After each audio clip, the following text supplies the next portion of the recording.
without further ado, and with much love, here's Caitlin. Woo! Thank you.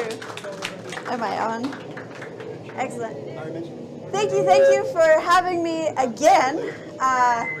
This is Caitlinfest 12, as I have been repeatedly reminded. There was 1 year that I missed, so I guess this is just my 11th year. But I'm so honored to be back here. And I think that there's a lot of faces that I've seen here before, and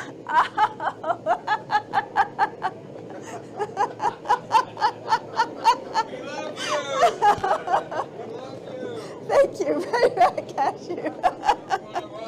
Oh, this is so charming. I really appreciate you. So, oh my goodness. Give me a shot of that. Ooh. All right, flip them. Flip them around.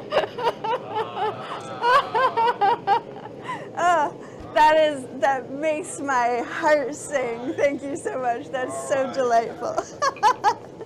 So, I've been demonstrating here for long enough that you probably all know a little bit about how I teach. And I've honestly lost track of what it is that I've shown you before.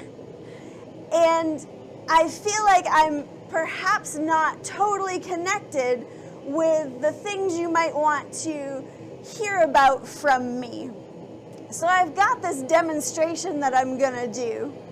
I'm making a door knocker. But I'm basically here to teach blacksmithing. So, hey, if you've got questions, if there's things that you're interested in my take on, please just speak up. I need you to know that it's a little challenging for me to hear you because I've got the sound of this forge in the background. So when you speak up, please say it loudly so that I can stand a chance of hearing you. But basically, if you've got questions as I'm going along, speak up. I want to hear your questions because honestly, that's where things get interesting, right? You ask me questions and we go down this little rabbit hole. I'm frankly not all that concerned about getting this done on a particular schedule. I want you to ask me the questions that matter to you, okay? But I'm just gonna start off with making this door knocker. One of the things with the door knocker is my very favorite shape, which is this leaf. There's so much in the leaf that I just love. And part of what happens in the leaf is that you've really got to move some serious metal to get this drawn out. And so we're going to talk a little bit about the body mechanics of drawing this out. But you've seen leaves from me before if you've seen me before. So a little bit of this is going to be repetition, and a little bit of this is going to be whatever you bring to the table in terms of questions, in terms of challenges that you've faced before. I really want to hear from you, is what I'm saying. Did I say that clearly enough? Awesome. So, we've got a backing plate here. We've got some material to start with. This is 1/2 inch square. This is more material than I need. But what I'm gonna do is I'm gonna start off with that leaf, start drawing it out, and get to the point where I like the shape of it, and then cut it off and make the back end of it. Frankly speaking, if I was smart, which I'm not, let's be clear, if I was smart, I would do this end first, because it's a lot more challenging to do this end than the leaf shape. But what matters to me about this is where that leaf ends up for the knocker. And I want to make sure that it looks the way I want it to look. And that's going to be kind of a collaborative process with the metal. One of the things that I've discovered is that the curvier I've got that stem, the more I like it. And as a result of that, it changes where that leaf ends up on the actual knocker part itself. So I want to like actually focus on figuring out those dimensions, then cut it off and do this little finicky bit on the end here. One of the things that I think is really cool about this process is that this little piece right here is a forged piece of hardware, right? And getting this to work right is finicky. And I want to just be really clear with you that over the years, I've discovered that there's two brain processes. There's blacksmithing well, and then there's talking about it. And you can't do both of them at the same time. So when I get to the parts that are a little bit finickier, you're gonna notice that my talking about things drops down just a little bit, and you'll find that I'm a little bit more easily distracted from what it is I'm doing. Let's go ahead and get this slapped into the forge. Get it heated up. And because that's a bit big, let's go ahead and play around with getting this in too. So what I'm doing on that backing plate is simply texturing those edges. Texturing the edges, it matters where my hammer's landing. Now, I don't think that you can see, aha, maybe I can show this. So if I end up landing my hammer right about here to smush out something, if I land my hammer here, my hammer's gotta smush around and move all of these atoms out of the way. And those atoms have to run into these atoms. And those atoms have to run into these atoms. All of them have to be moved in order for this to smush. It takes a certain amount of pressure to do that. It's a little bit like standing in the middle of a crowded room and having to go to the bathroom. It takes a little bit of effort to get out to the door, right? But if you're working right at the very end, right at the very edge of your metal, there's nothing out here, or it's just air. It takes less pressure to move into that space. So if you're hitting out here, it's a little bit like being in a crowded room, but being right next to the doorway. So if you hit all the way out at that very end, it takes a fraction as much energy to smush and move everything out, right? So we can be extra smart about how we're using our energy to really place our hammer all the way out at that edge. And with texturing these edges, you can see it's got this little bit of a scallopy line along the edge. That makes it look really hand forged. So by working all the way out there, we get that beautiful texture. Let's see how we're doing temperature-wise. There's probably not, I'm having a hard time hearing if I'm being loud enough. Oh, you're being loud. Okay, cool, Yeah. cool. I can turn your mic up too. I don't know, am I loud enough for you all? It's just I can't hear myself. Yeah. Cool, awesome, all right. If you want to show something, to hold it directly over the end. Right over the anvil, okay, good. So I'm gonna pull this out. I'm just gonna be working on those very edges, right? So if I'm hitting right at the very edge, it sort of splats out into that space. I want to stand closer on this side, but I've got my whiteboard there. One of the things that I'm doing to get it to land where I want it to go is I'm tracking with my eyes where I want it to hit. Let's flip this around.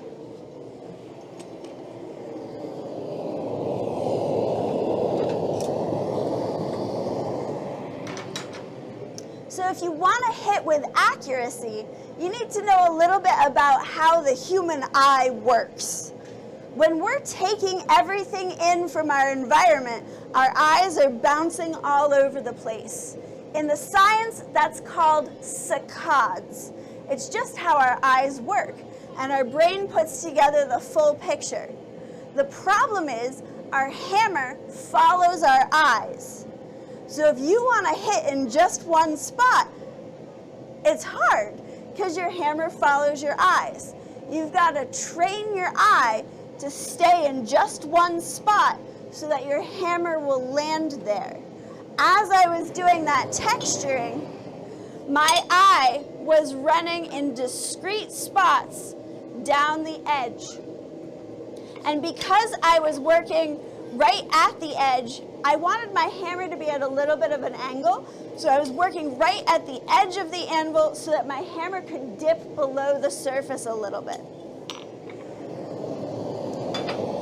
Because of the fact that some of these divots are longer divots and some of them are shorter divots that kind of puff out a little bit further, that's all achieved by the angle that my hammer's landing at.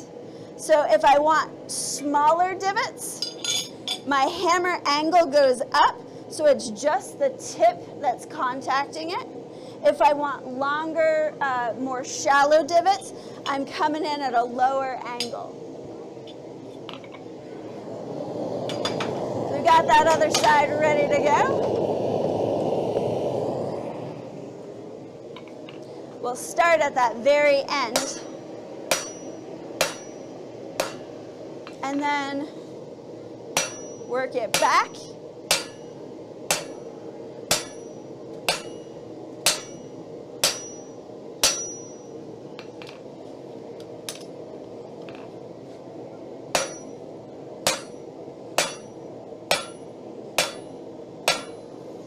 Get just a little bit more heat a little further back on that.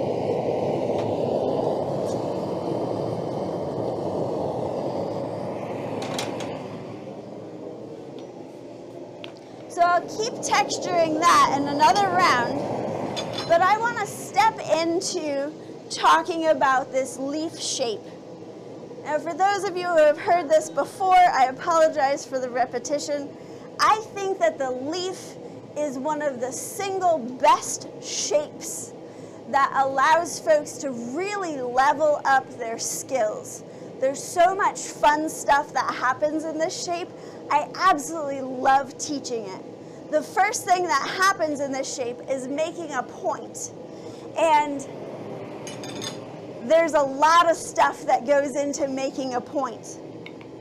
You need to be able to reliably hit at the very end of your piece of metal to get it actually stabby, right? If your hammer's hitting too far back, you're not going to get it stabby quite as quickly, right? And so you'll end up having a longer point. In order for me to hit all the way out at the end, my hammer is so far out at the end that it almost looks like it's about to fall off the edge of the anvil, right? I'm effectively using this amount of my hammer to get that point cooking. Plus, my hammer is tilted a little bit. So as it's landing, it's making the angle of the face of the hammer up against the anvil. So that's forming the shape of the slope of that point.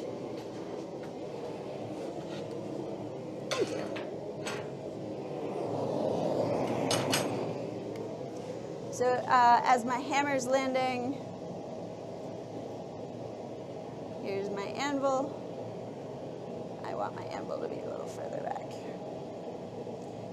My hammer is coming in like this. So the center of my hammer is landing really close to the edge of the anvil.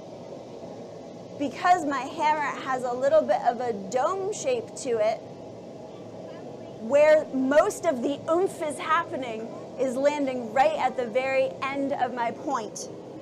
My eyes are absolutely focused at the very end of that point, And that's important because if my eyes are left on their own devices, they're going to end up focusing a little bit further back. And that's where folks end up getting that thing where their points just keep on drawing out. Why can't I get this pointy? Move your hammer further out, all right? So hammer's all the way out there. To make it easier on my brain, I tend to hit twice per side, or I recommend at least twice per side for beginners, because that tends to be just a little easier on your brain.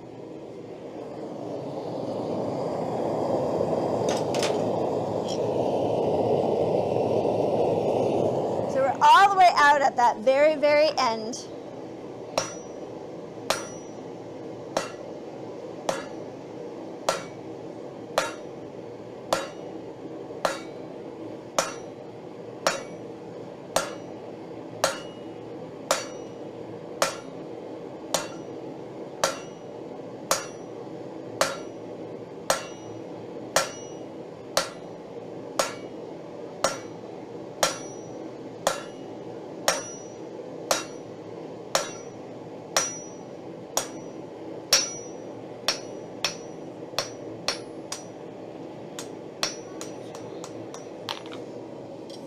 So we have a nice point going here.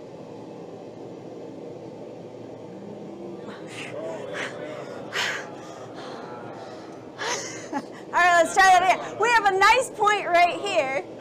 Thank you, thank you, thank you. I thought it was a shoo-in for that one. Wake y'all up. So we've got a nice point right here. Here's the thing. It took me 3 years to learn how to make a pointy point. This is not a skill that comes easily to everyone right away.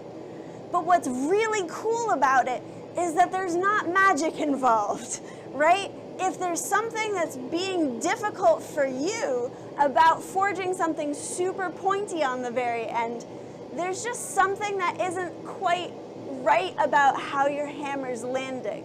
And that's really easy to kind of tweak and make this happen a little bit faster for you. So if there's something that's coming up for you and the points are not coming easily, let me know. I can probably help, all right? So I'm going to toss this back in. I've got a little texturing to do on this other one.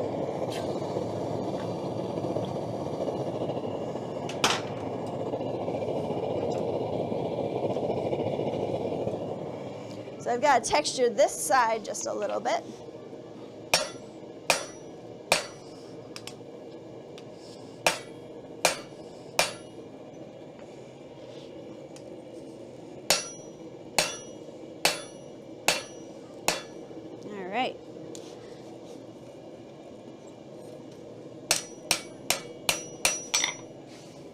So on my example piece, I had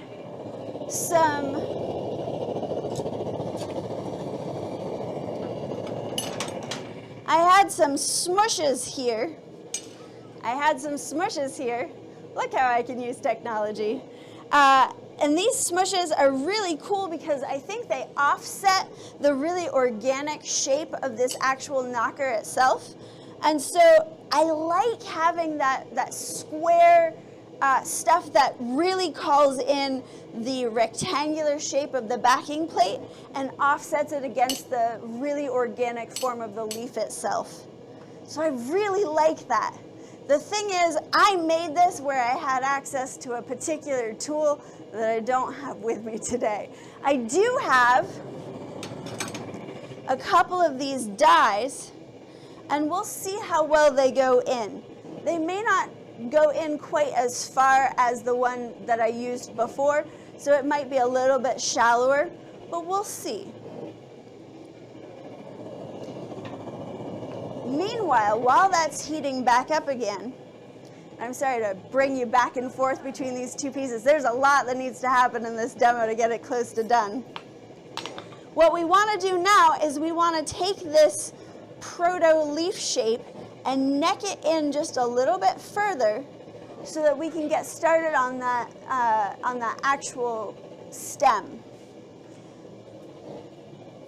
So what we've got, whoops,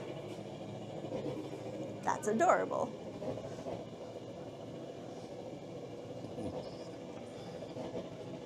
What we've got is a point. We want to set that point out over that far edge of the anvil, somewhere around here. And we're going to do a half-faced blow. That half-faced blow is going to make a shoulder on that far side. Then we're going to rotate it 90 degrees and do the same thing on the adjacent side. What that'll do is it'll end up coming up with, see if I can draw this in 3D here, we'll end up with a shape like this. I'm drawing this on the diamond.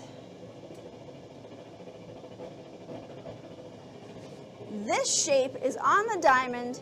There's these two facets, which were the original sides. I like to think of this as an alien head. The idea being we've got the pointy skull, we've got sort of the eyes, the nose, the chin, right? We've got the throat.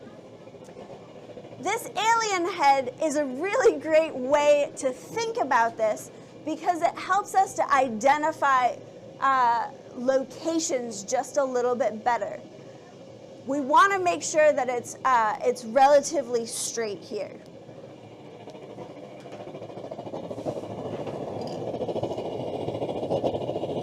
So I'm pulling this out. I've got a flat side that's up here. I've got the two sides that I've been hammering on that are being held down to the anvil. Half-faced blow.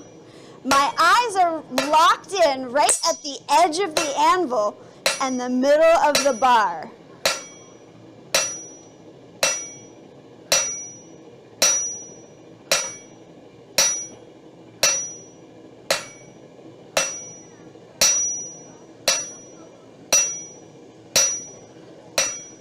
So I've got that necked in probably about halfway. I'm going to go ahead and toss it back in for a little bit more heat.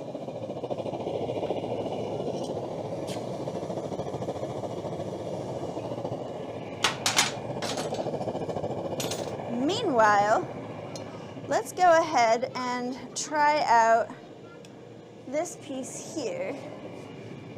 Let's see.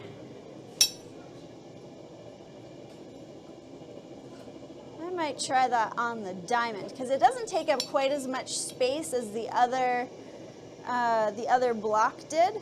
I might try that on the diamond, see how that goes. So here's where we get into the major math problem of blacksmithing. In order for me to get this stamped into the piece of metal, I need to hold the metal, I need to hold my stamp, and I need to hold my hammer. You see the math problem, right? I'm solving this math problem by putting my piece of metal down flat on the anvil and putting my stamp right over it. I actually think I want to do it the other way because I don't want my hand over the hot part. So I'll set it down on the anvil this way, stamp it here, and hit down. There might be different versions of this where if your piece of metal wouldn't land flat on the anvil, you might be holding it between your legs, which is always a really fun thing to tell beginning blacksmiths. They're like, that can't be true. I'm sorry, you're holding screaming hot metal between your legs and hitting on it? Surely that's not how you actually do that. Yep, it is. So we'll get this on the anvil here.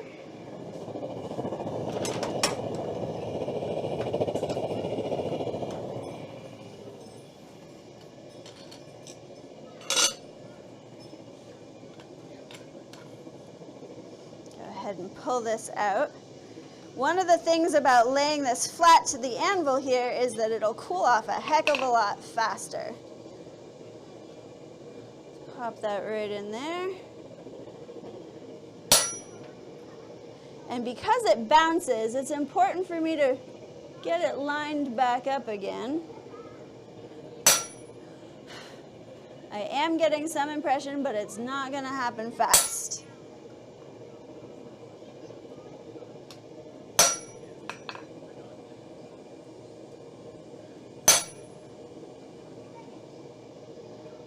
We're going to do another heat on that. Toss this back in. Once you get it down deep enough where your stamp can find its location easily, it goes a lot faster. But every time you've got to find that location again, it eats up very valuable time. We're flipping back around to work on the other side of this alien head. What I want to do here is find that spot that I was working on before and then hold it really steady while I rotate it around. That ensures that both sides of the chin line up.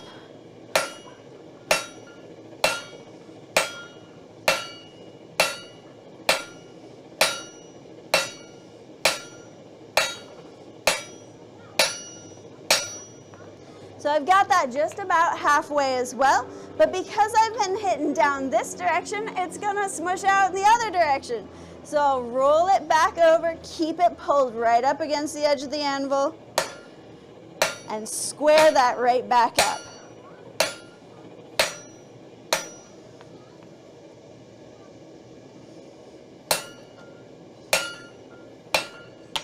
All right, so we've got our alien head. We've also just set ourselves up because right here is now the weakest spot.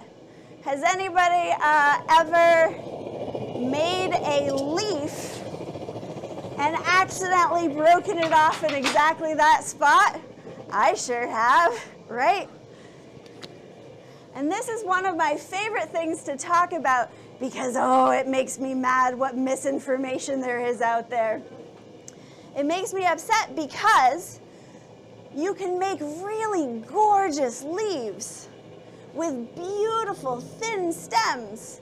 However, a lot of times folks will have that experience where it breaks off right at the very intersection between the stem and the leaf. And a lot of people hear the following feedback: oh, you got it too thin. And a lot of people go, oh, I just can't have a stem that's as thin as I want it to be. And unfortunately, there is some truth to this, but the problem is that it's not the full story. We need to talk about how metal fatigues and how it moves. If you end up having a very thin section,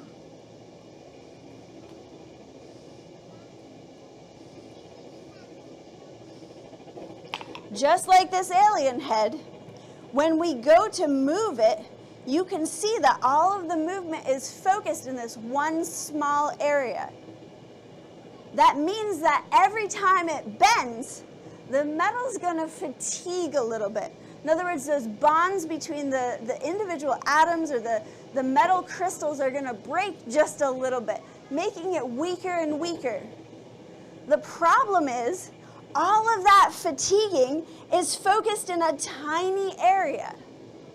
If you think about the fact that if you take a paper clip and unfurl it, and then you go to bend it, and you try breaking it by holding it all the way out at the very end, it's going to take you a long time to break it. But if you hold your fingers really close, you can break it pretty fast.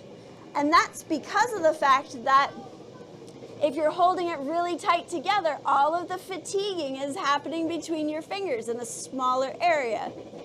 So paradoxically, we actually want to make this narrow spot a little bit longer so that we can make it more resilient. So I'm going to do that by drawing this out with the peen of the hammer.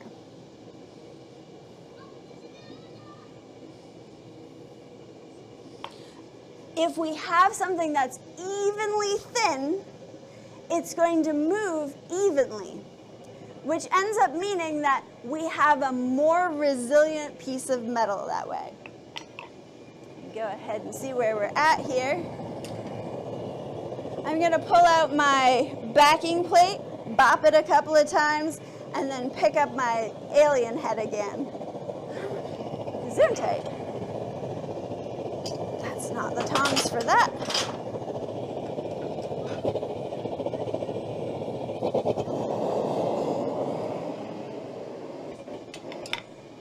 Hello, too many things, too few hands.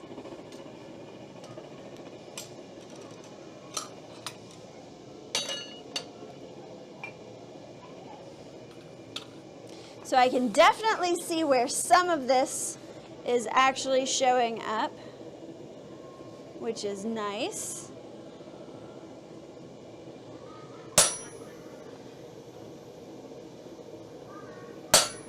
There we go. We might have a little ghost effect with this.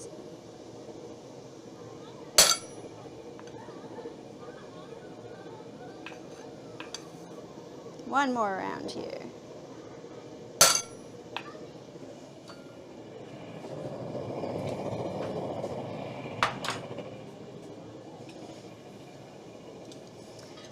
Can you actually see that showing up on the, at all? It's pretty faint right now.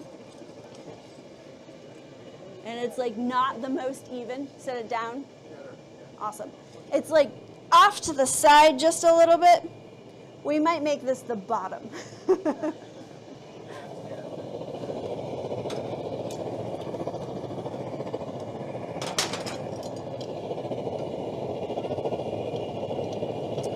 So in order to draw this out, I'm going to swap over to one of my favorite hammers, which is a double diagonal peen hammer. To draw this out, I want to use the peen across the piece of metal so that it draws it out lengthwise.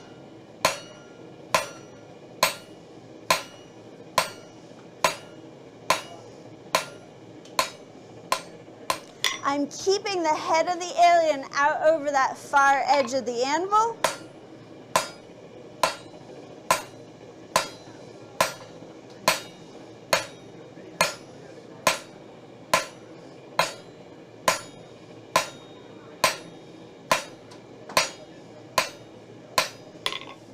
So we've got it drawn out just a little bit. I actually have a lot of drawing out to do. Toss it right back in.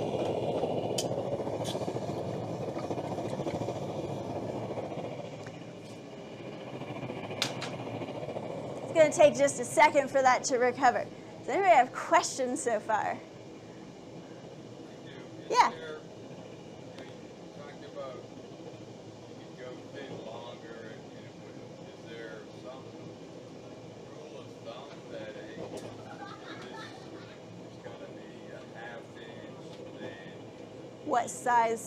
What size to make the stem?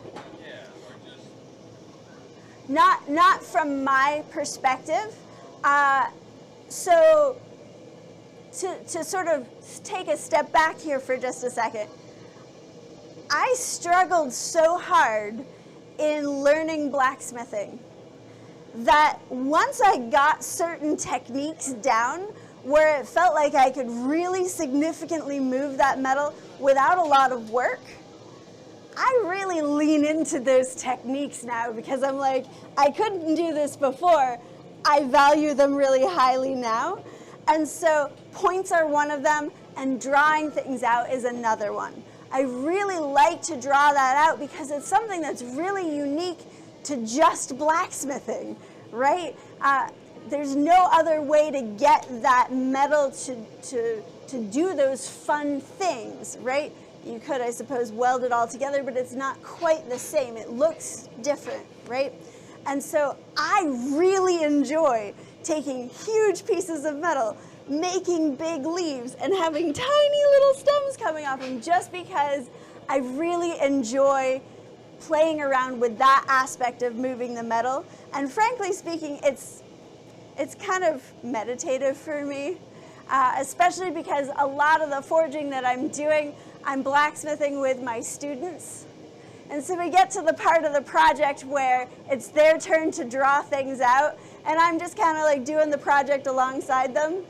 And I'm like, yeah, this is the good life, you know, just drawing that out.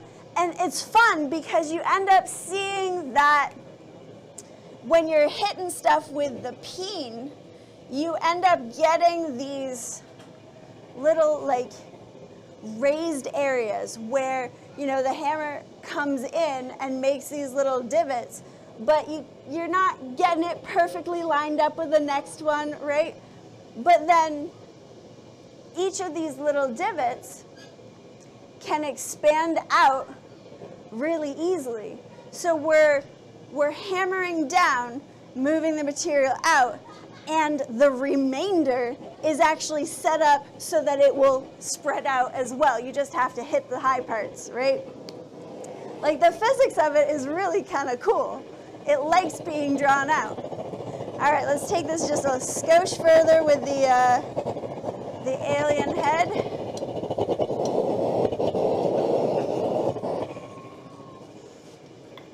That's a great question, though.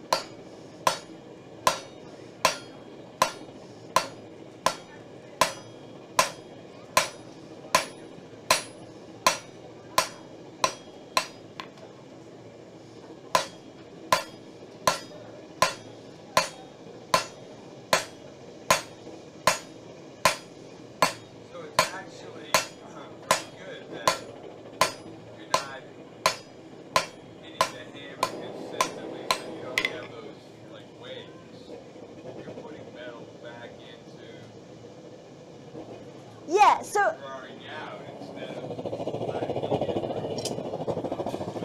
let's say it this way.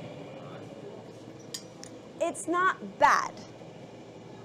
Because if you were hitting so consistently that, you know, the divots that you were making were really close together, so it looks a lot smoother, you're still getting those little divots.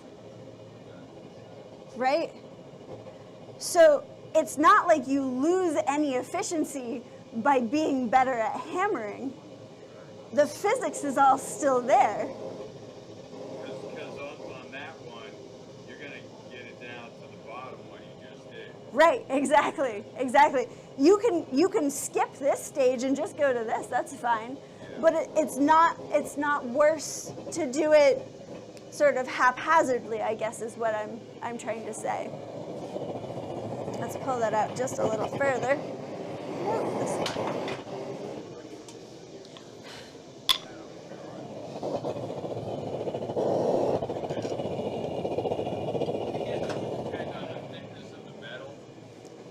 In terms.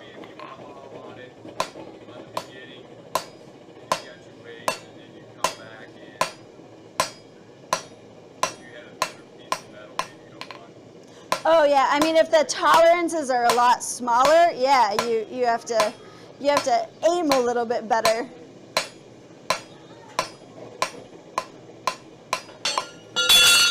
That was my toe.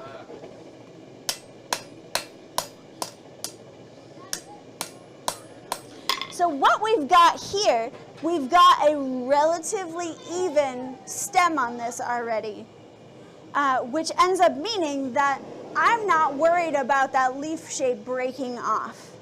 I didn't need to take it this far, but honestly, I was having fun. So I'm now going to go back in and stretch out that leaf. And I'm going to do so by holding that alien head, nose and chin facing the sky and bop it in the face. It's important for me to make sure that I'm holding it evenly up, because if it rolls over and I smush it, it's not going to spread as far on this side. It'll spread much further on this side because there's more mass on this edge. If I hold it on the diamond and hit right down without sort of pulling that metal around, it will smush out evenly.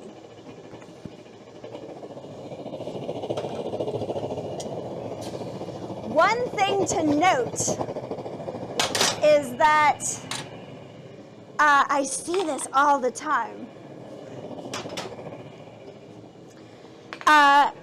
Your hammer technique, if you're noticing that something is not working the way that you want it to with your hammering, taking your camera, taking your phone, and doing some video, and then like going back and taking a look at actually how your hammer's landing is so valuable. Because in so many cases, we don't recognize exactly what movement we are putting in contact with the metal, right? So I might start off with the leaf shape in the correct orientation, but I might not realize that when my hammer comes down, I've got a little bit of a drawback, right? And if I've got a little bit of a drawback, that's gonna hit my piece of metal and turn the alien's head, right? It's not gonna affect up here. I'm not gonna notice it up here. It's just gonna twist the metal. And as soon as it's twisted over, if I keep hitting on it this way, it's not gonna flatten evenly. Now, I am gonna nerd out here for just a second because this really gets into the stuff that I love talking about, which is the body mechanics. Why would your hammer pull back this way? Well, what's happening here typically is that your arm is starting to relax and draw back to where it feels more comfortable, right? This is fully relaxed. If I'm standing this far back and I'm not really paying attention to how my hammer's landing, it's gonna wanna pull. So that means that I'm standing too far back for what I'm trying to do. If I'm standing closer here, when my hammer drops, it drops a little bit more level. And there's a little bit less of this drawback, right? The drawing back aspect of it, you might notice this as like, oh hey, square pieces of metal always twist on me. That might be one of the things that's happening. If you're standing too far back, you might be accidentally pulling the metal with you, okay? All right. Where are we at? Flatten this out.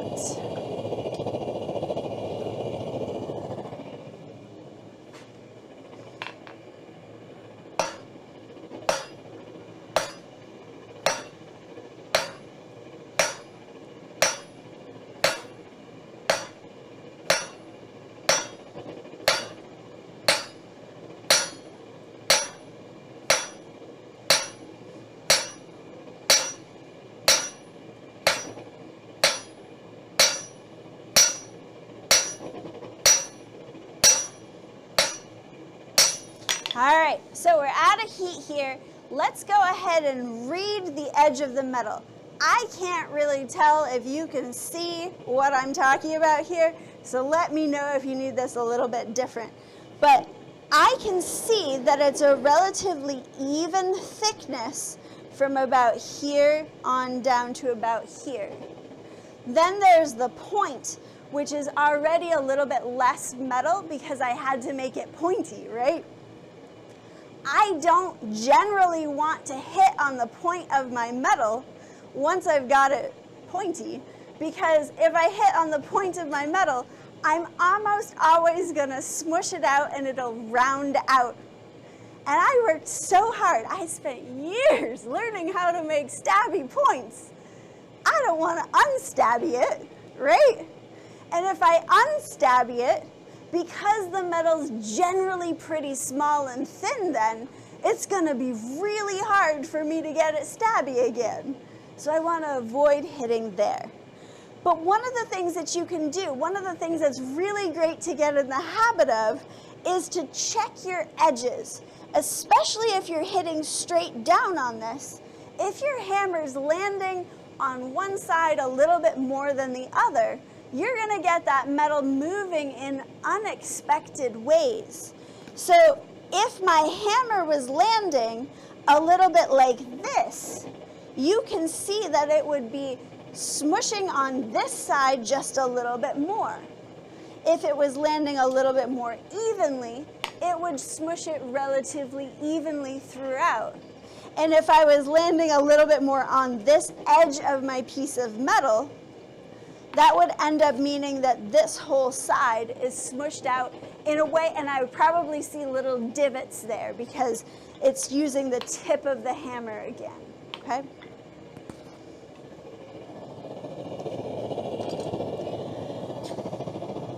So listen, I'm packing a lot of like extremely technical details into this, and if you feel lost, that's totally fair, and I want to hear from you.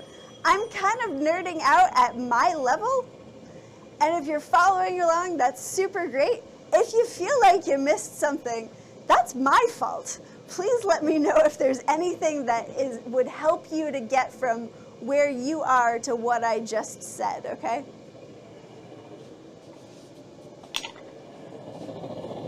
Like, it's all happening up in my head. I just don't know how well I'm communicating it to you. So let me go back while we're waiting for this to heat up again. Let me go back to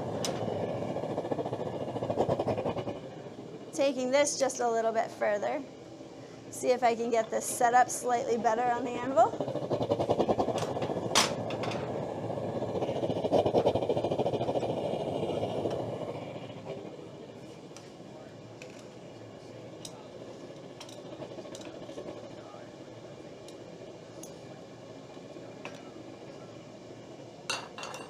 So in my home shop, I would be doing this with the treadle hammer, which means I don't have to set my piece of metal down, which ends up meaning that it goes just a skosh faster.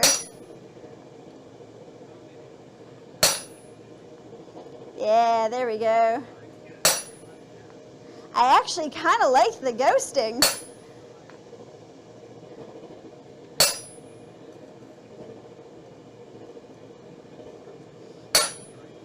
All right, I'm liking that. So check it out. Something really cool has happened.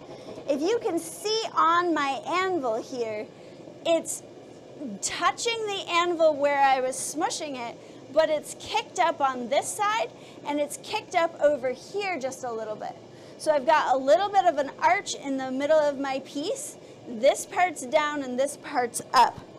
Part of what's happening here is that as I'm hitting down, the literal atoms of what I'm hitting are going down, hitting the anvil, and then they don't have any other place to go. So they go out. And by going out, they push up on these atoms here. So you end up getting this bowing. And you couldn't get away without having this bowing, right?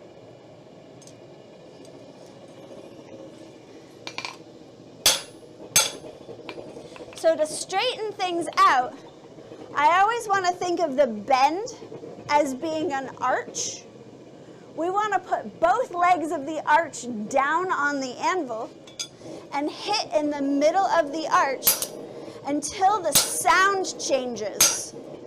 Did you hear that sound change? It went from like a tick, tick, smash sound, right? As soon as it is fully flat to the anvil, that last hit is going to sound a little bit different.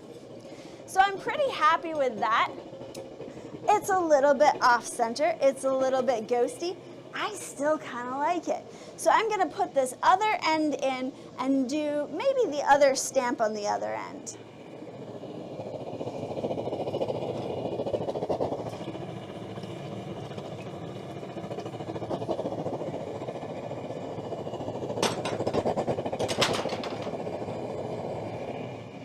So just to refresh your memory, because I lost track of what I was doing there, we've smushed the alien head.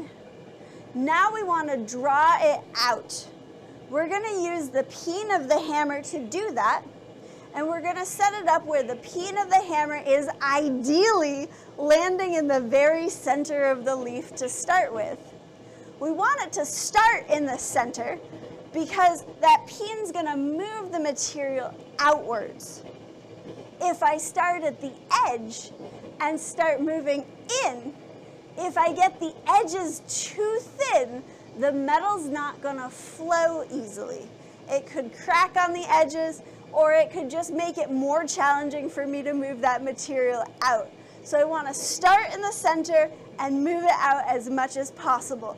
But real talk here, that's a really small target, right? I've made it bigger because I've smushed it flat a little bit, but it's still not very big.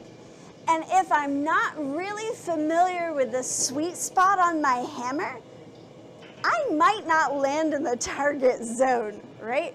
And that's okay within a certain parameter, right?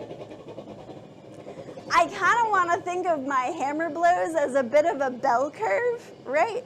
So if we imagine hitting in the very center, we want to do that most often, and hitting out towards the edges a little bit less often, right?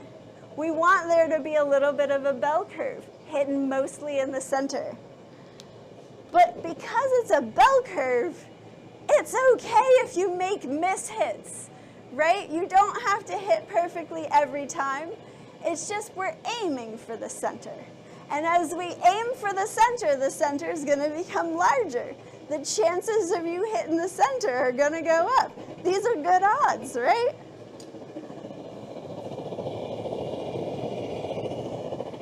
So I hold this across the anvil, start aiming my eyes at the very center of my piece.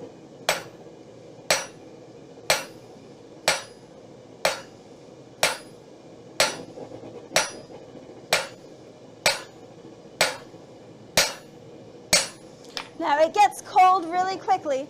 I don't know if you can see, can you see the light on the center of the piece here? So I've got most of the divot is happening right here. It's like maybe a little off center. And you can see that I've sort of accidentally hit a little bit out this way. That works with my technique, which is start in the center, then move out to the edge. Start in the center, then move out to the other edge. Reheating.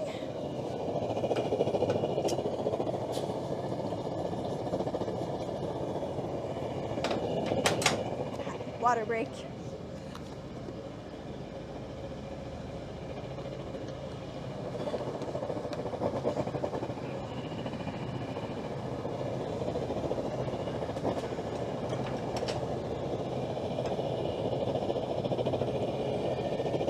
It's not quite hot enough.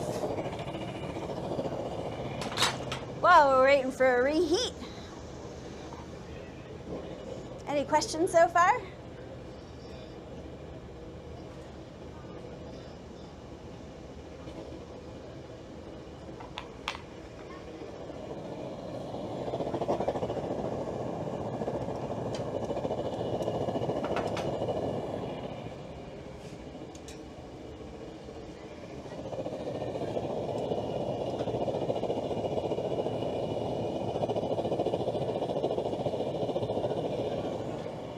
I said I was going to change up the stamp, and then I decided not to.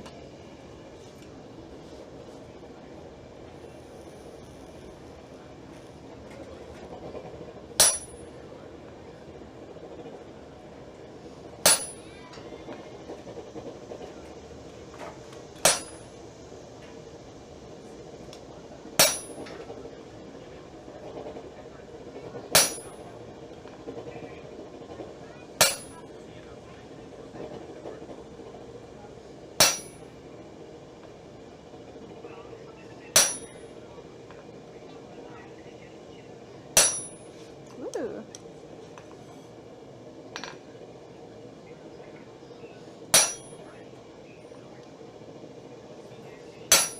All right.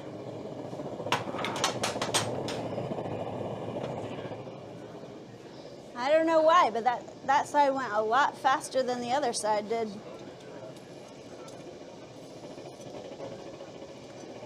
Go ahead and straighten that out. Flip it over. Did you hear that change?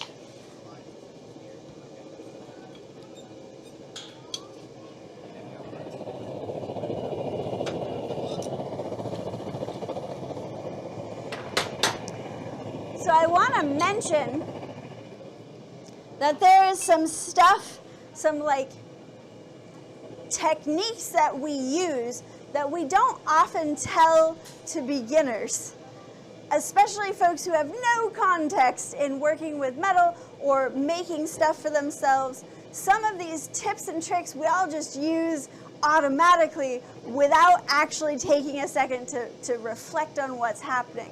What I did there is I checked to see if my backing plate was straight, and I did so by holding it up and sighting along the edge. And this, surprisingly enough, is not totally straight. But what happens is, as we're sighting along the edge, we can see any waves in our piece of metal a little bit more clearly, because by foreshortening it, it makes that curve look a little bit more dramatic. And then we're able to see exactly where that bend is and be able to take that back down to the anvil and straighten it out. It's really helpful to do this against a dark background so that the light color of the edge of the piece of metal will stand out in contrast to it.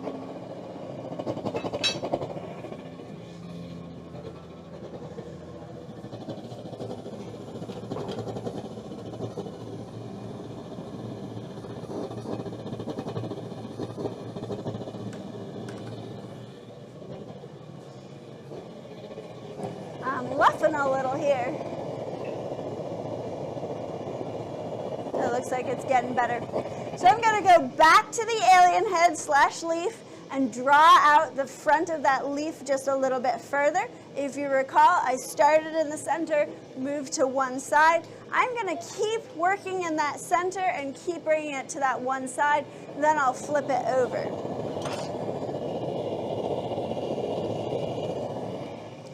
So same thing as before.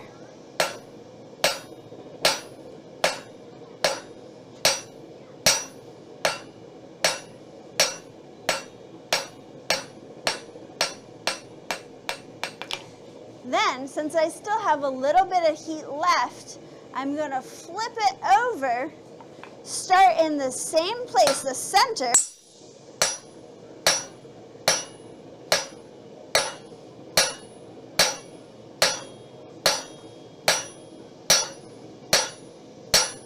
and I'm just about out of heat, moving it this way back over. You can see it's getting close to even now.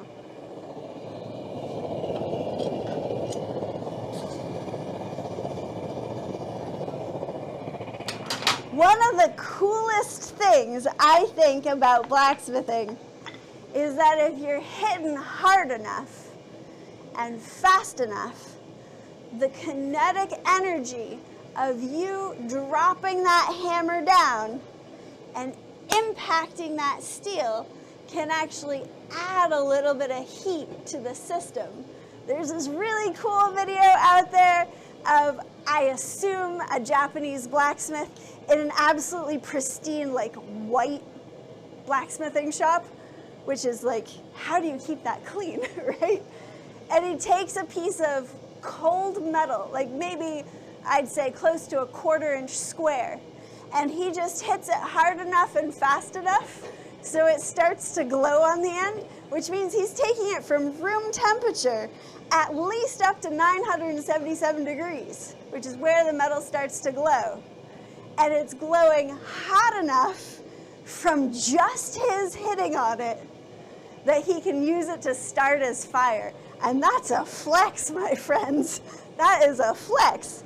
But what's really cool about that, and also a little mean about that, is that as we're hitting in blacksmithing, if we're hitting hard enough, we actually can hit for longer because we're actually keeping the metal hot, right? That doesn't always work. It depends on the size of the metal. It depends on, how warm your anvil is sometimes.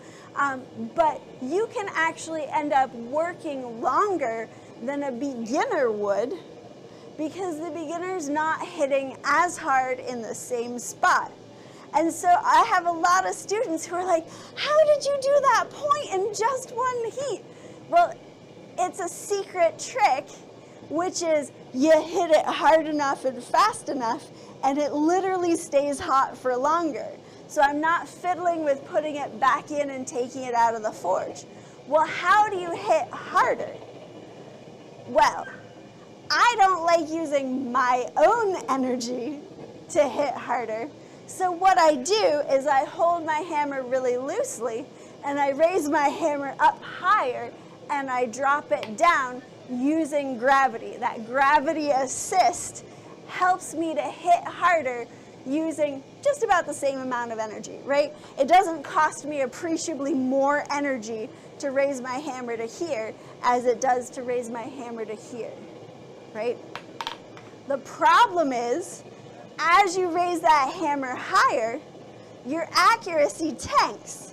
So it's even more important to use your eyesight to direct that hammer exactly where you want it to go. It's even more important that you're standing close enough to the anvil to really stabilize where you're hitting, so your hammer's not going all over the place because your piece of metal's going all over the place. If you've got to chase your piece of metal, you're doing a lot of work, right? And that brings me to another point here, which is your tongue hand is doing far more work than we give it credit for. And here's how I know this. I had 2 students who'd never done any blacksmithing before in their lives show up for a class one day. And one woman said to me, "Oh, yeah, my left hand, I'm not allowed to use it at all." And I'm thinking to myself, why'd you show up for a blacksmithing class then? Like, what'd you think we were gonna do? Just sit here and do this, right? But what ended up happening is I was like, that's no problem. I can hold the piece of metal for you, and you can just do the hitting, and we'll get as far as we can get, right? Well, I found out that day just how much work the tongue hand did. Because the young woman who didn't use her left hand went astronomically further along than her friend who was trying to use both hands at the same time, because the amount of learning that that other friend had to do was doubled. The woman with just one hand was using my knowledge to hold that metal still. If you've got to chase your piece of metal around the anvil because you're not able to hold it steady, that's a lot more work for you, right?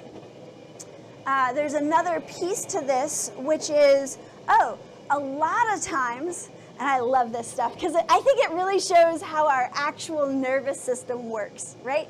A lot of times, if somebody's having difficulty holding something on the anvil, right, it's moving all over the place.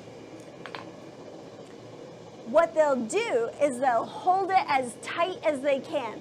They're like, I'm gonna lock this in place and it's gonna stay, by golly, right?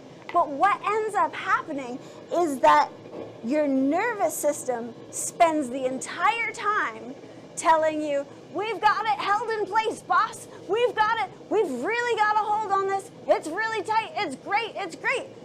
But because your nervous system is spending so much time doing that, it's not paying attention to the subtle information that you're actually getting from the piece of metal and the tongs themselves, right? So if your piece of metal moves just a little bit, you don't notice it. You only notice it if it moves a lot, because the signal can't get through the line, right? Because that line's full of, yeah, boss, we got it held, it's held tight, it's perfect, right? But if you hold it as loose as you possibly can, where there's not much signal going up your brain, right? If it moves even the tiniest bit, you can respond to that move to keep your piece of metal in place. So the difference between somebody who's holding it as loosely as they can and still keeping a grip on it, and somebody who's really got a good grip on it, is that the really tight holder is gonna have lots of movements like this. And the person who's got a lighter grip on it is gonna be able to hold it steady in one place because they're responding dynamically to what the metal's doing. All right? Thank you for letting me nerd out on that sort of thing because I think it's the coolest thing ever. All right, we are smushing out this leaf.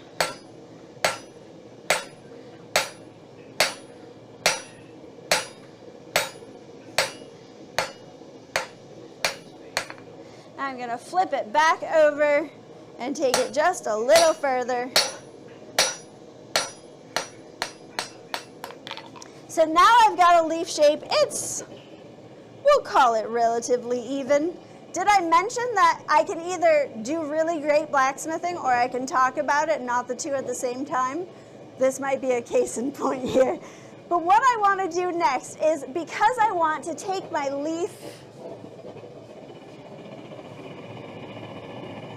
because I want my leaf to be folded like this, in order for me to be able to fold it where I want it to fold, I have to make it thinner where I want that metal to move. And to do that, I'm going to use a rounded chisel.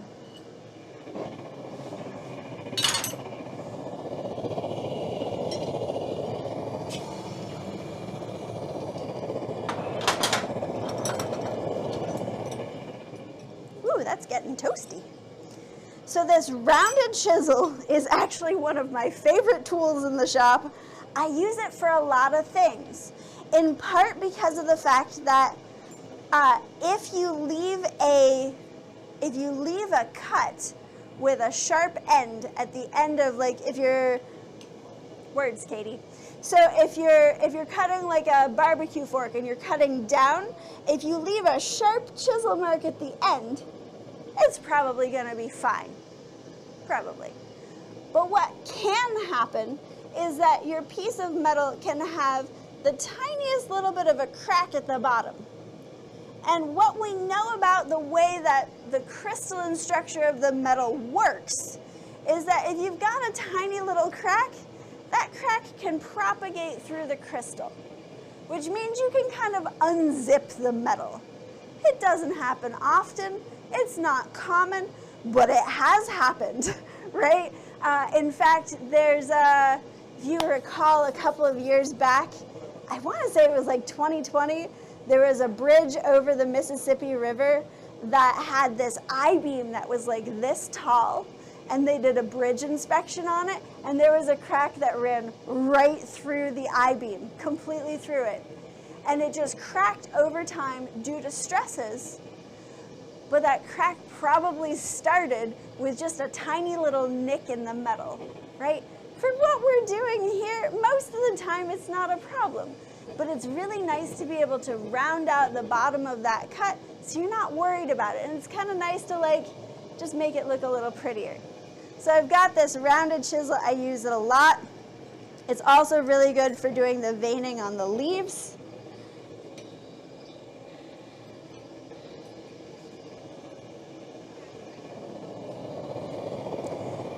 And we've got that old math problem again, right? I've got to hold my metal, I've got to hold my chisel, and I've got to hold my hammer. I'm solving this math problem by putting the piece of metal in the tongs, very important, between my legs, setting up the chisel, and hammering it. Which ends up meaning that, as I'm thinking about it, I want to adjust the chisel so that it's kind of ergonomically aimed.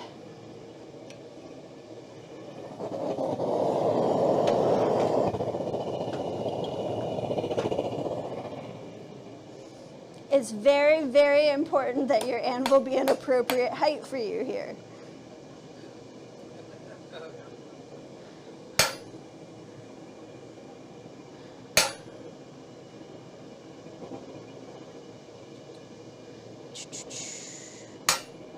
All right.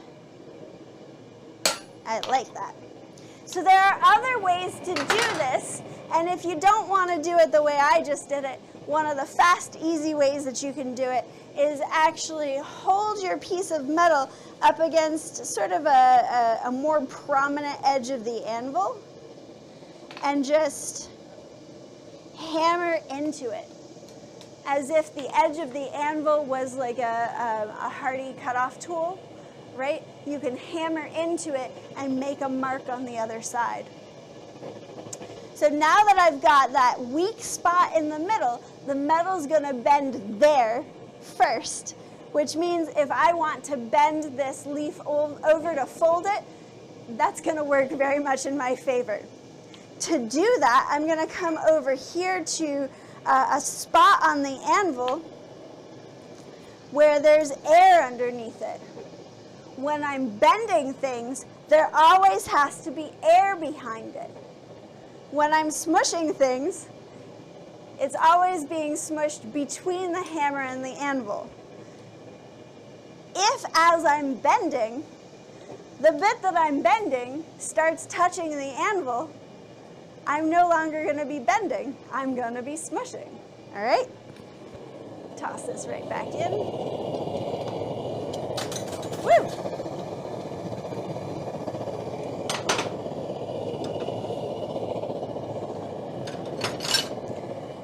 Now, it's really funny.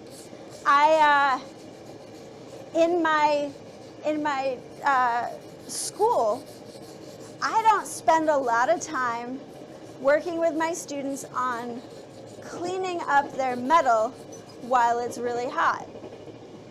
Here's why.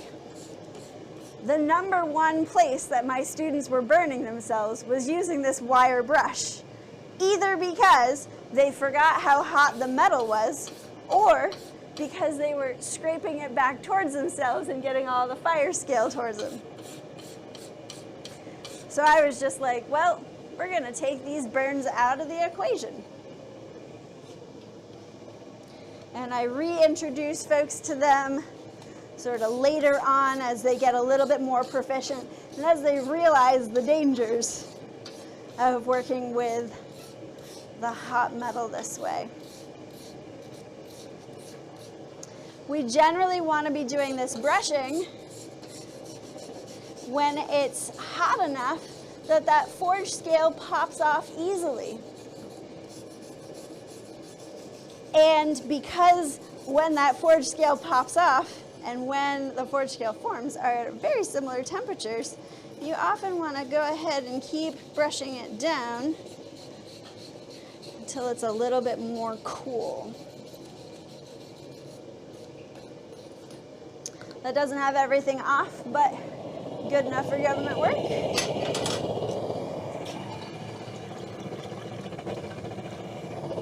I'm going to turn back to our leaf shape and fold it right over. So I'm using the peen because it's smaller. Set it right on in there.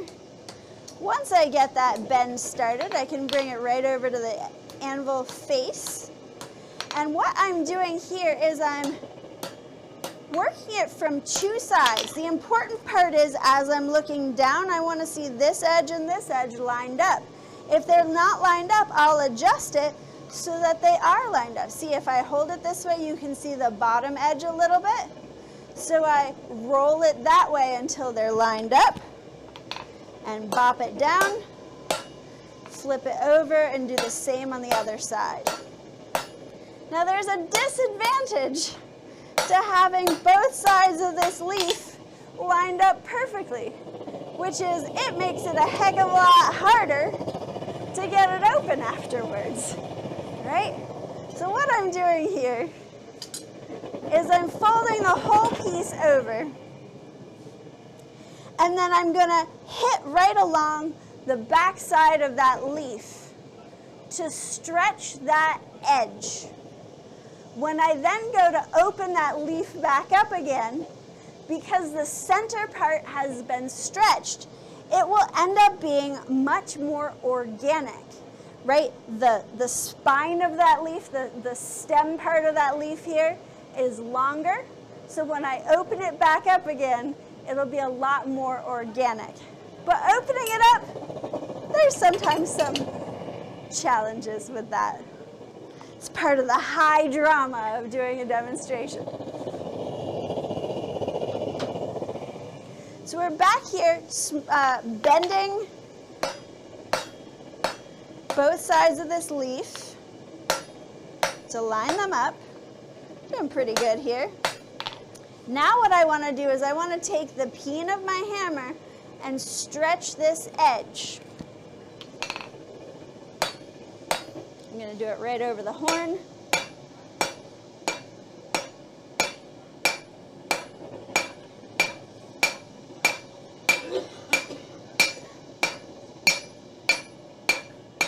So it's pretty subtle, but you can see instead of it being a straight fold here, I've gotten it bent out just a little bit. Not bent, smushed out, smushed out, smushed out. When I go to open this back up again, it'll be a lot more three-dimensional. Did I say that before? Say it again. It'll be a lot more three-dimensional. I'm going to take this and make it a little bit thinner so I have a nice stem here.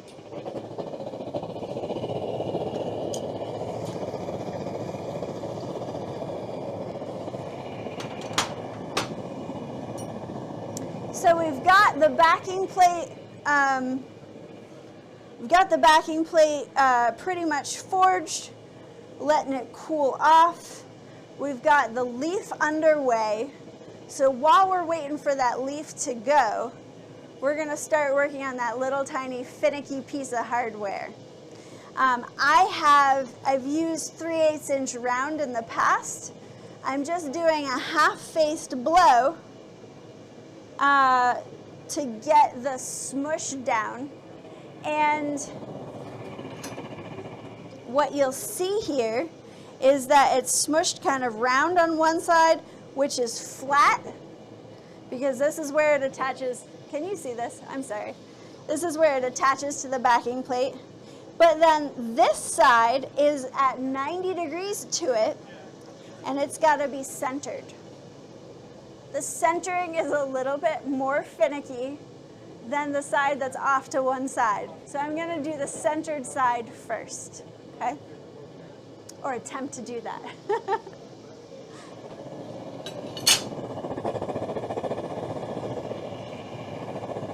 There we are.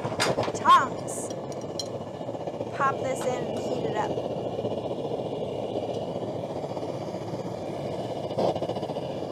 So while I'm waiting for my 3/8 inch to heat up, I'm also waiting for my leaf stem to heat up.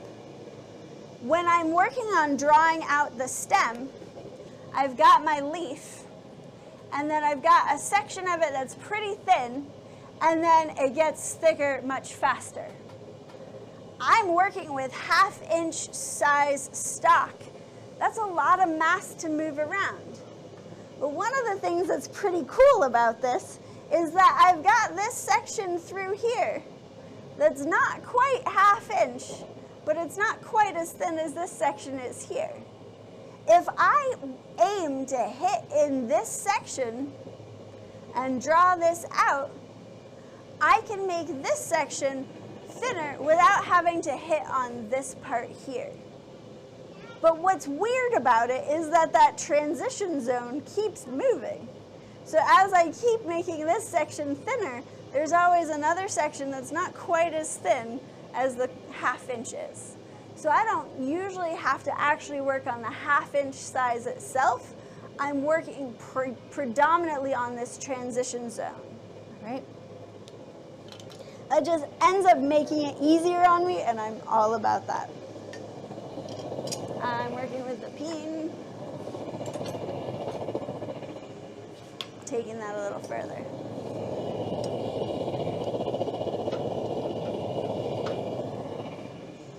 So you can see that transition zone right through there.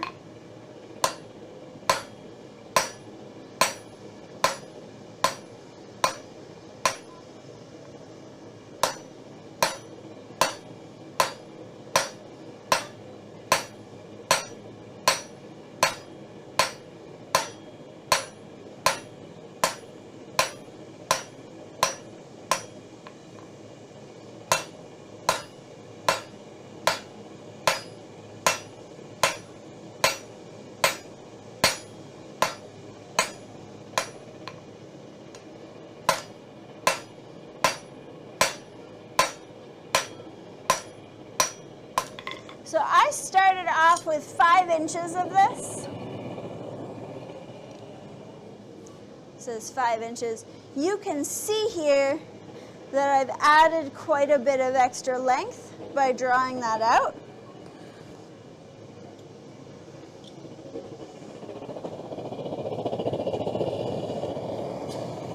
I get a lot of students in my leaf keychain making class, and they're like, the drawing out takes forever. But if you can compare it back to the original stock size, you start to see just how fast you've been moving that metal. So, we're back over to my 3/8 inch. Got the wrong hammer. We're gonna do a half-faced blow on 2 sides. Flip it over.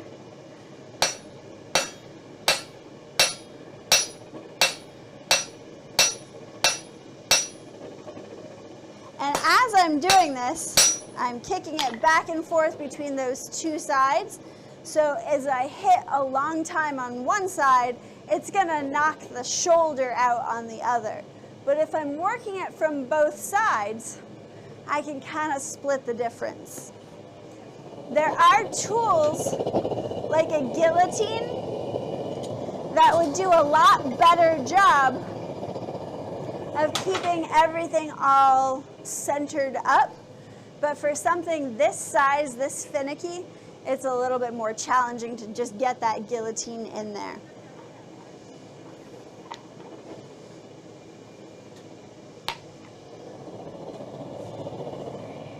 I feel like I haven't heard from any of you in a long time. How you doing? Excellent. Ah. Any questions so far? I've been just like dumping information at you. Yeah. I noticed that you tend to hold the metal still and slowly walk the hammer instead of doing Yeah, yeah. They're 2 sides of the same coin, right? I think I do it the other way. So when I'm working with drawing out the leaf, like drawing out the stem, because I'm holding that alien head chin out over that far edge of the anvil, because I don't want to hit the chin by accident, that's when I'm holding it steady and moving my hammer back. But if I was, for example, working off of the horn of the anvil, and what was happening on the underside of my metal was important, I would be hitting in the same spot and moving my metal. But that's a really great point, and I really love that you just called my attention to that, because it's absolutely right that we have 2 modes of doing things. Doing them both simultaneously wouldn't work very well at all, right? Like that would be a lot more effort. But holding one steady and moving the other is a lot better. Yeah, great call. All right. Gonna go back to working on this little guy here.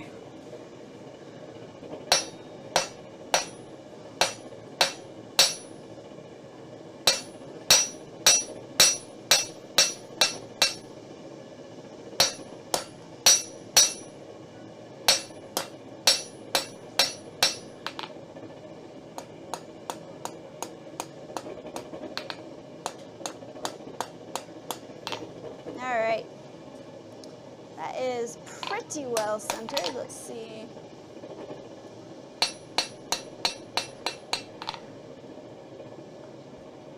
Yeah, so I'm gonna go ahead and get it hot again and cut it off probably about back here. And then it's gonna be real finicky for me to hold on to that as I try to get that other side done.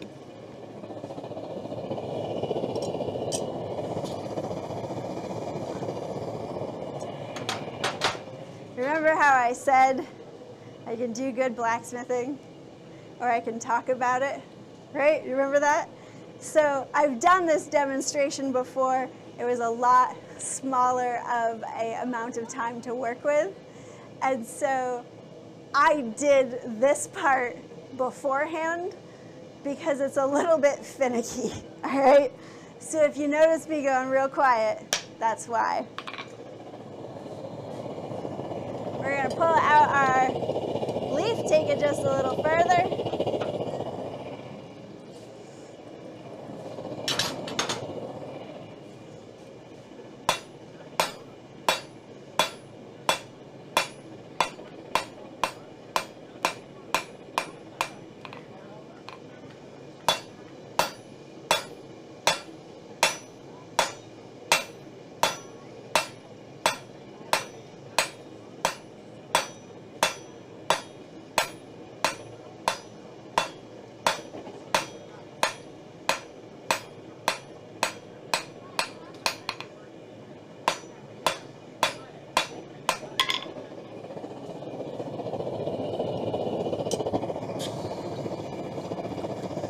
I'm actually not sure I explained myself fully last time. The bit that I was talking about where I was like, as you're hitting down, you actually make that metal just a little bit hotter, right? Your kinetic energy can make the metal hotter. I was saying that because my hammer blows were just giving me this little pop of slightly brighter red, right? It's most noticeable right at that really dark red. A couple of hammer blows will like pop it into like, oh, I've actually got some heat going here still, right? And that makes me so happy. So we're going back to our piece of hardware. We're gonna cut it. Let me think here. We have one side that's centered, one side that'll be flat. Let's go ahead and use the butcher. And which side do I want it? That side.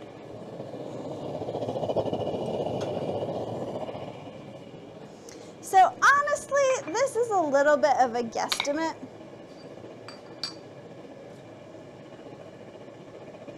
We're gonna call it right about here. And I wanna make really certain, as much as possible, that I am not hitting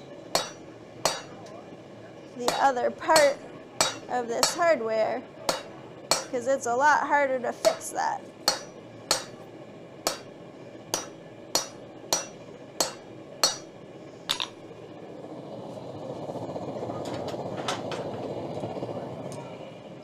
So this is a great demonstration of the principles of getting a piece of metal fatigued enough so that you can break it. If we imagine this to be our paper clip, right, you can see how there's just a tiny little bit in the center here.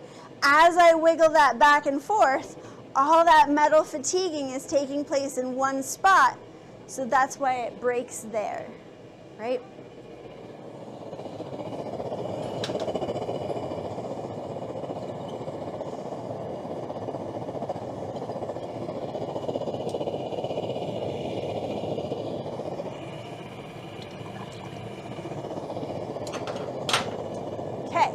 So we're back to drawing out. Here's a really fun thing. It's one of the things that makes me so excited about how brains work, which is there's a moment for a lot of especially beginner blacksmiths where, especially as we're doing this drawing out work, they'll notice that they can see on the edges of the metal that it needs to kind of come back in here, right? And so they'll hit here because they know that this is wrong. They're like, well, let's take our hammer to it. And then it gets wider. And then they keep working it. And then they get really confused about why the metal's not doing the thing. Because it's interesting that when we're hitting down on our piece of metal, we don't see the direct effects of that hammer work until we rotate it on its edge. And a lot of times, we're not checking the edges. We're not really taught to check the edges. A lot of times our teachers will check the edges and not go like, hey, I'm checking the edges, right?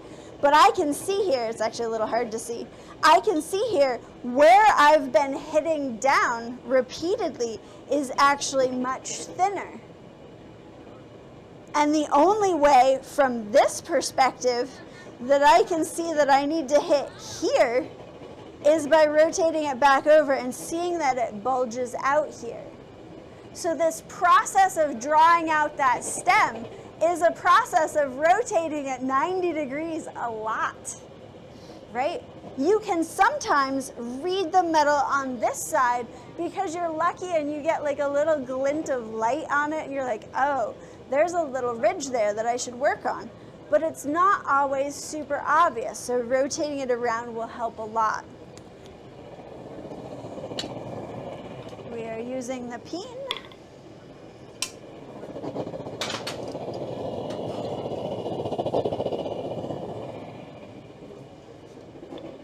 So I can see here, I've got to get this a little bit thinner up here.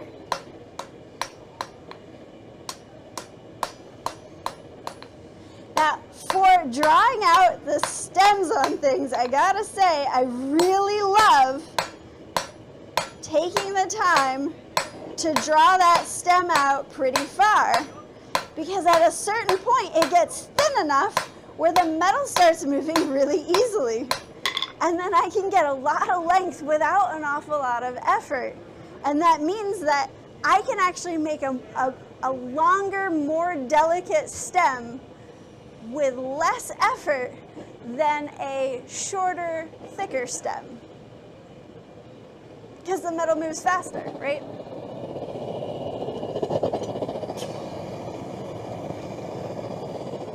So I'm going back to my finicky little piece of hardware. I wonder if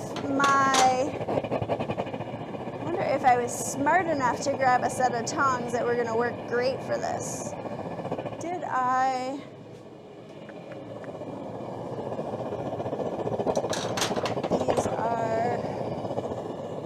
These might work.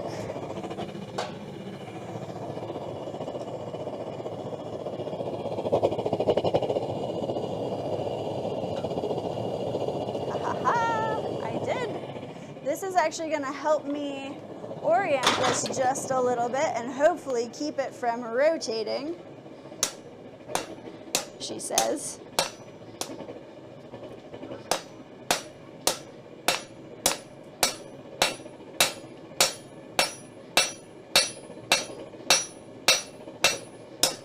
Yep. We're getting a little off kilter here.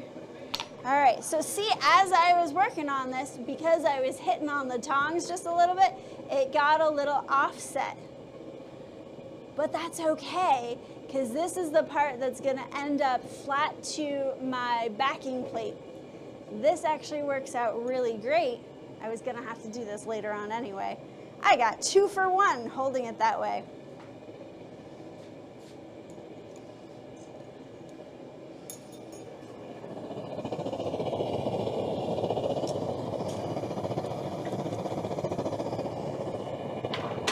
Working really small has lots of challenges.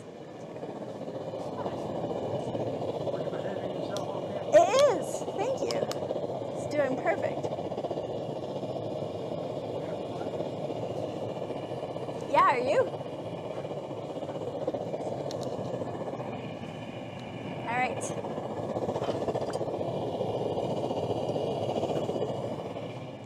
So I'm going to just square this up a little bit.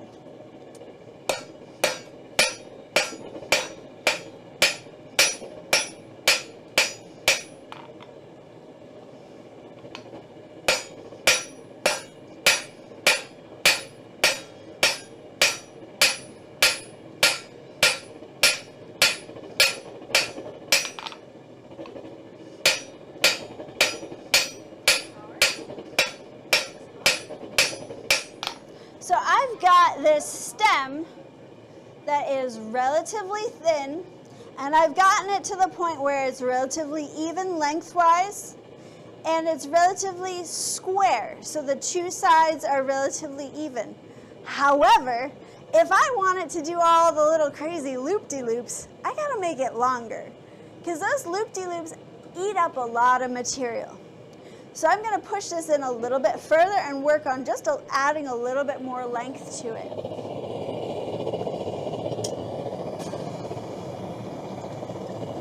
Of note, when I take my piece of metal, when I take my stem from square to round, it's going to add about 20% in length. But given how much material the loop-de-loops eat up, that's not going to be nearly enough. I need to add a little bit more length.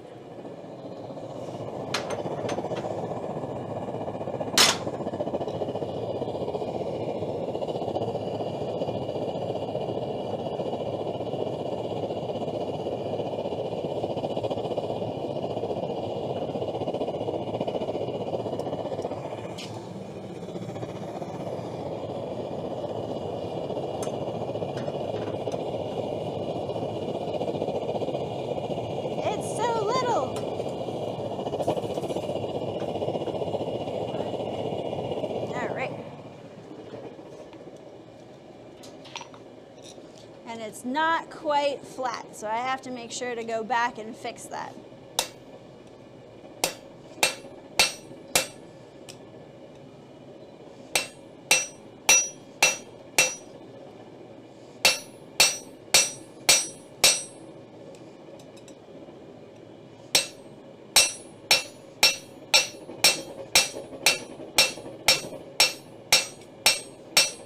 All right.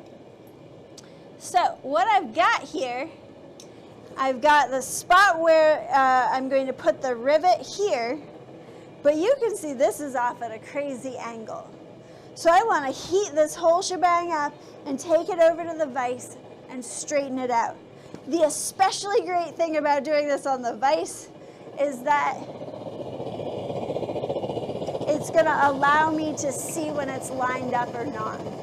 The question is whether or not I'm going to get enough of a grip on it to get that material moved where I want it to be moved, right? Because drawing this piece in 2D might be more than I can do right now. What was that? Yeah. Thank you.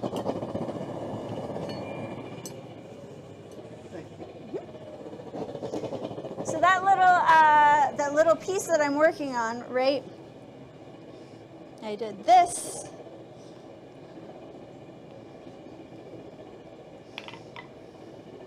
And now I'm doing this. The challenge for me is that if I can get this into the vise,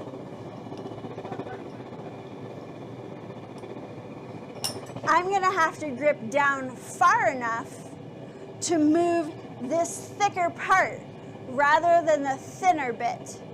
The thinner bit, if I move that, well, I'm just going to bend it. And if I bend it, I'm going to have to straighten it back out again, right? It's going to be challenging. That's right.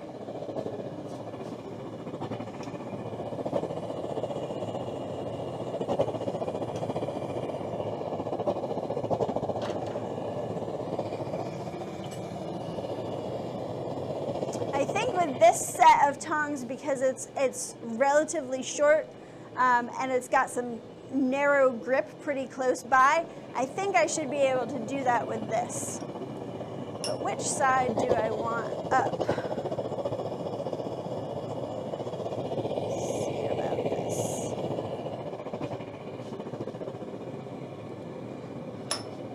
All right. Yeah. That is much better. Let's just double check that on the, oh, it's still off by a little bit. I'm going to toss this back in, reheat it.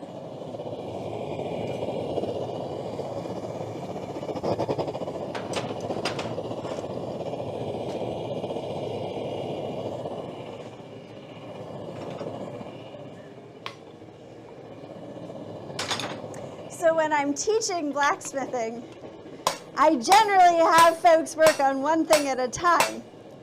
There's good brain reasons for doing that. Because if you work on one face at a time, the time where you're waiting for something to heat up in the forge is the time where you figure out what you're going to do on the anvil next. I've heard of somebody say explicitly that when you're forging, you're just doing. You're responding to whatever's happening and adjusting your hammer blows to meet the objective. When you toss it back into the forge, that's where you can spend your mental effort figuring out what you're going to do next. By doing what I'm doing here in front of an audience, I'm really setting myself up, because that whole process of figuring out what tools need to be where on my anvil, what is the objective, all of that stuff has to happen a lot faster, and I have to be really on my game so I know what tools to reach for. And let's just say it hasn't been flawless.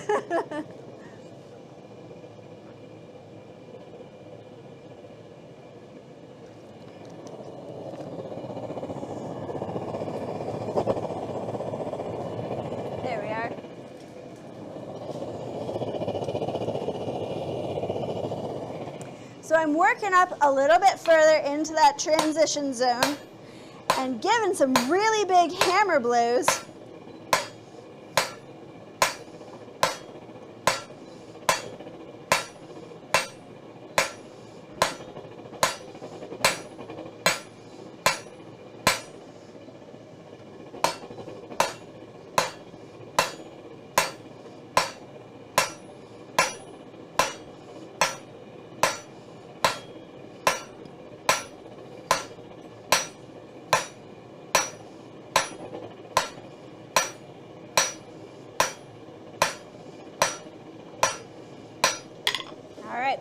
So we've got quite a lot of material moved, but by gosh, it's got to get really a little bit further with the next run. But all of this is going to smush out and give me probably 2 inches worth of material to work with.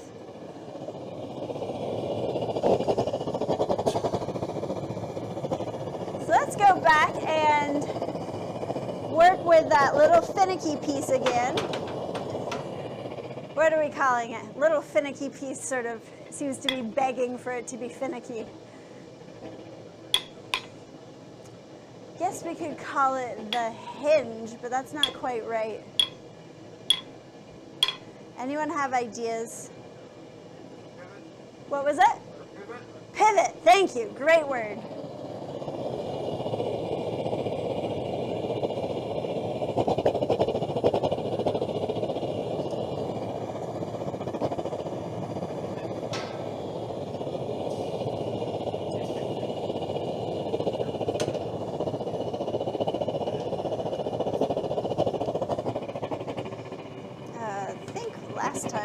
That direction. So let's try this direction this time.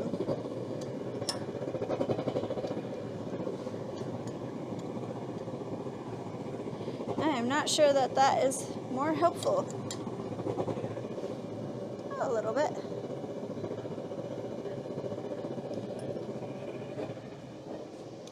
Pivot. Okay, so it's looking straighter. But because my offset, remember how I was saying with hitting it back and forth with that shoulder, I was undoing the shoulder just a little bit. When I my last hammer blow must have been on this side, because it's offset here just a little bit more than here. So I need to go back in and offset it this way just a little bit further, so it'll center up in the back.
let's take a quick peek at how far I've drawn this out now. Right, so that's the original size. I've done quite a lot of work on that. So let's just check here. I've almost doubled it in size. I think we're gonna get a little bit more than doubled on that. All right, so we're back to our pivot. And holding it's gonna be tricky. I need to grab the flat part.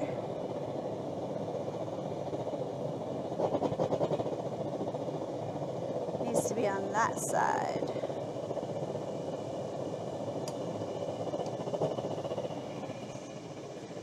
Okay, I think we got it. This is the high drama part of the, all right. This comes out to grab this.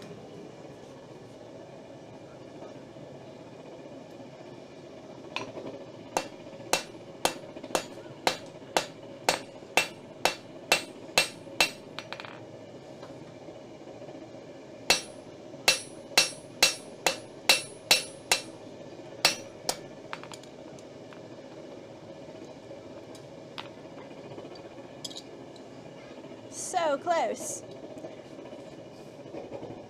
We have just a little bit more heat left. Really, ideally not enough.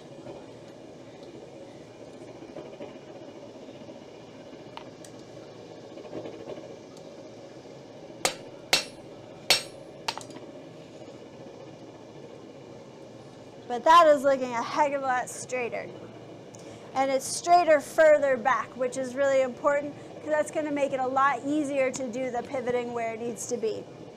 So we're going to call that for right now. And head on back over to drawing out.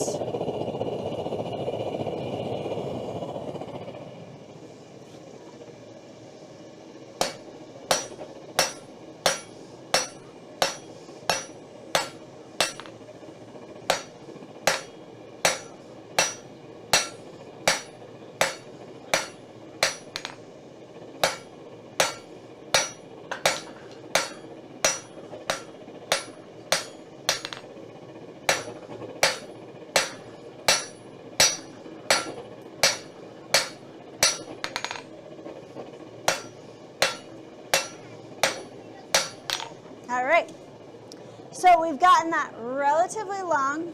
I've still got a section through here that's a bit thicker. I'm going to flip back over to the other hammer to get that drawn out. We're talking probably one round of drawing out, one round of evening out, and then we'll get into the rounding part of it.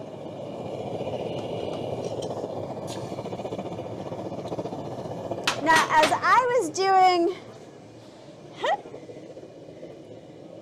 we're going to assume that the screw is just a safety feature, right? It's not integral to the part of the piece. One of the things as I was drawing out just a little bit ago, one of the things that happened is that I was just a little bit far back. So I hit the piece, and ever so quietly, my hammer kind of nicked the anvil on the way back through.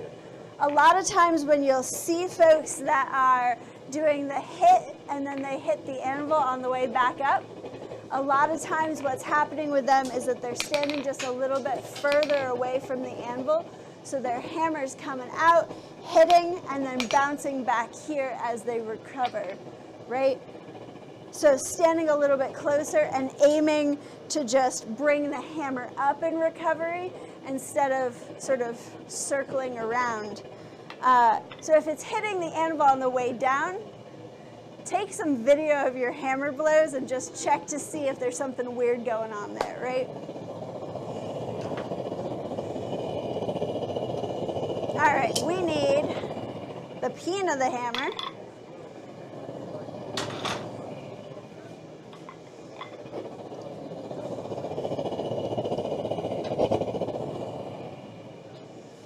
Or a double diagonal is what I'm using.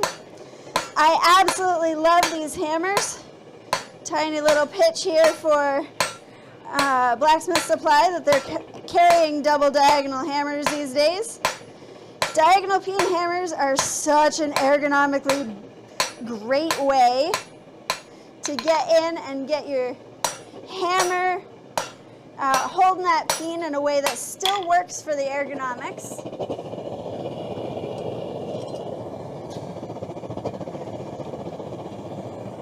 Because if you're using just the cross peen on your hammer, sometimes you have to hold your hand directly above the hot stuff to be able to get your peen to go perpendicular to the line of the work.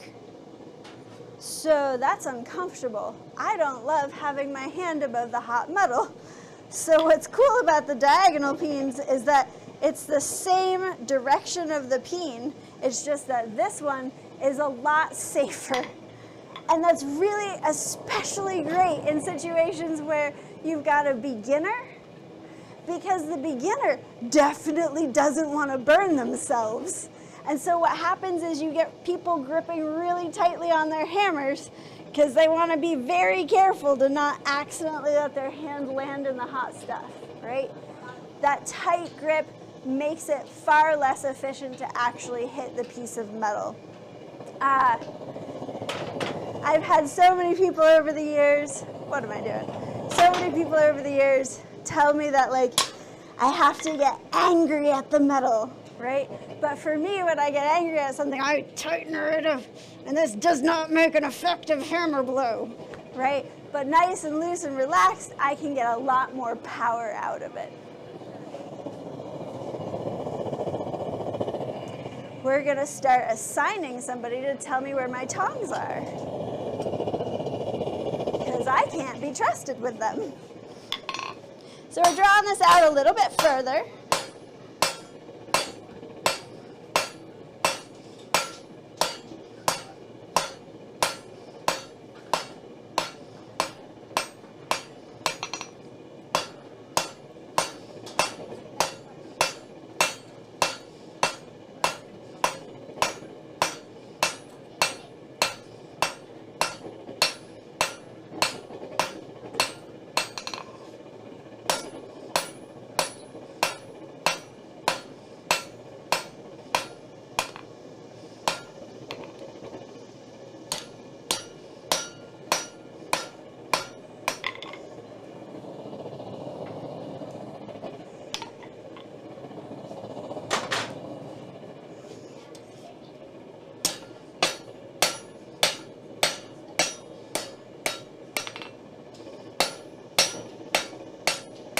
So as we take a look at this, we can see it's pretty thin down here, and it gets kind of thicker as we go back.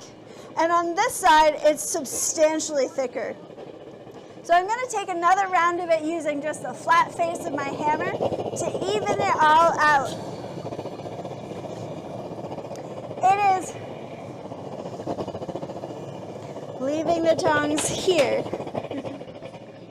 It is especially crucial to make sure that if you're going to do some creative bending, like twisting everything around, it's especially crucial that you make your piece of metal as even as possible.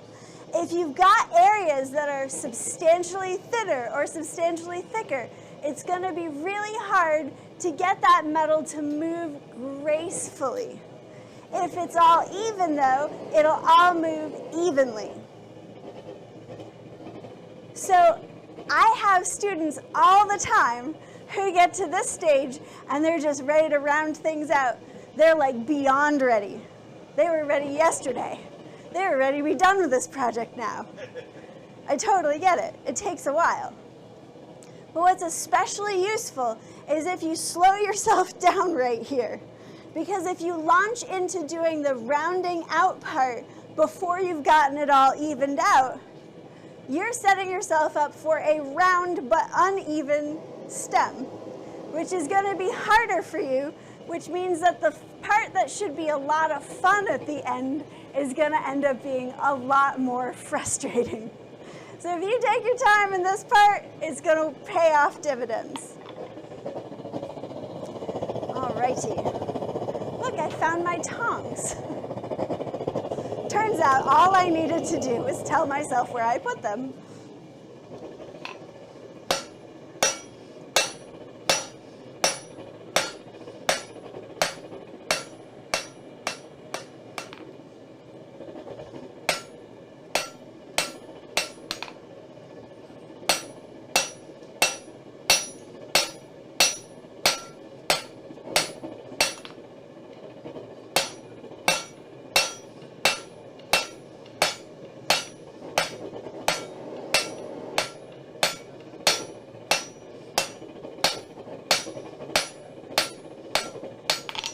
All right, that's looking a lot better. We're getting close there.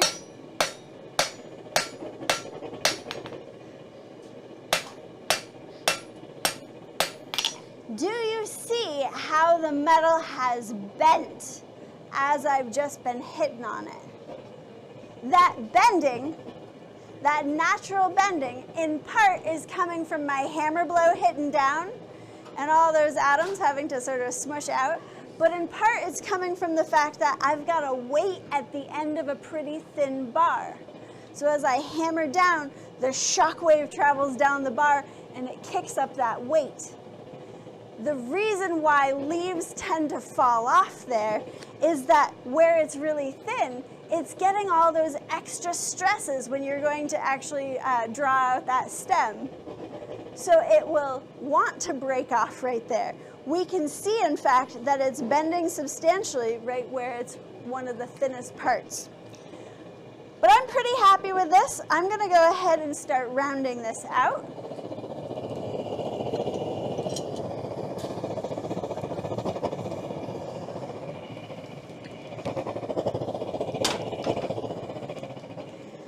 Let me check in with y'all. How you doing? Good. Any questions so far? So is it just a question of feel that you think the leaf is, it's turning out, it's getting thinner. Yeah. You don't want to go back and straighten it out, right? Because try not to fatigue. Just kind of leave it alone after that. It depends on where I'm going to hit on it. Like, if this is the leaf, and it's bent here, and I'm working down here, and I'm pretty much focused on working down here, I don't mind if it stays bent, so long as it's not interfering with anything else. I can straighten it out really fast. If I'm worried about it, because I'm starting to see the secret signs that my metal is cracking, right? These tiny little, microscopic cracks on the side, then I want to make sure that I'm working that metal, that section there, I want it to stay glowing the whole time I'm working on it.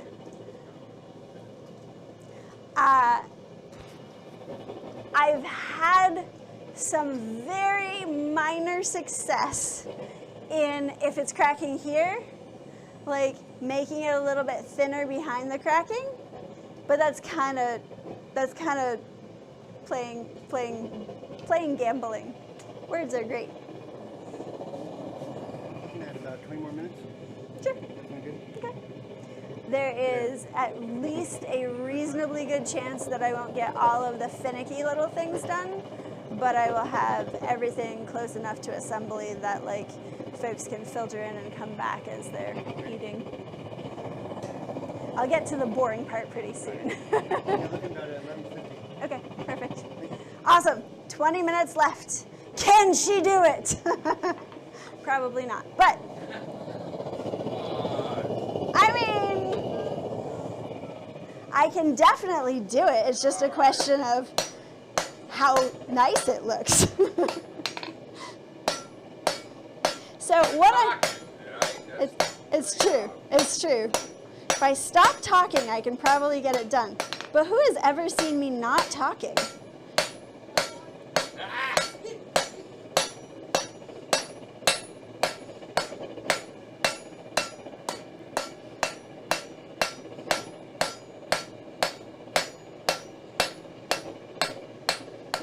So in case you're wondering, what I'm doing here is I'm rounding it out, and rounding it out by taking all of these edges and just knocking them down.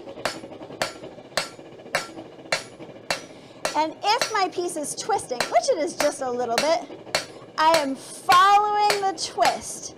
So wherever it is that I'm hitting, that corner that I'm hitting down is in the middle of the bar. If it's off to the side, I rotate it around so whatever I'm trying to smush in is in the very middle of the bar. I honestly don't know how well that translated to you, so if you understood, cool, awesome. So I'm going to do one more round on this.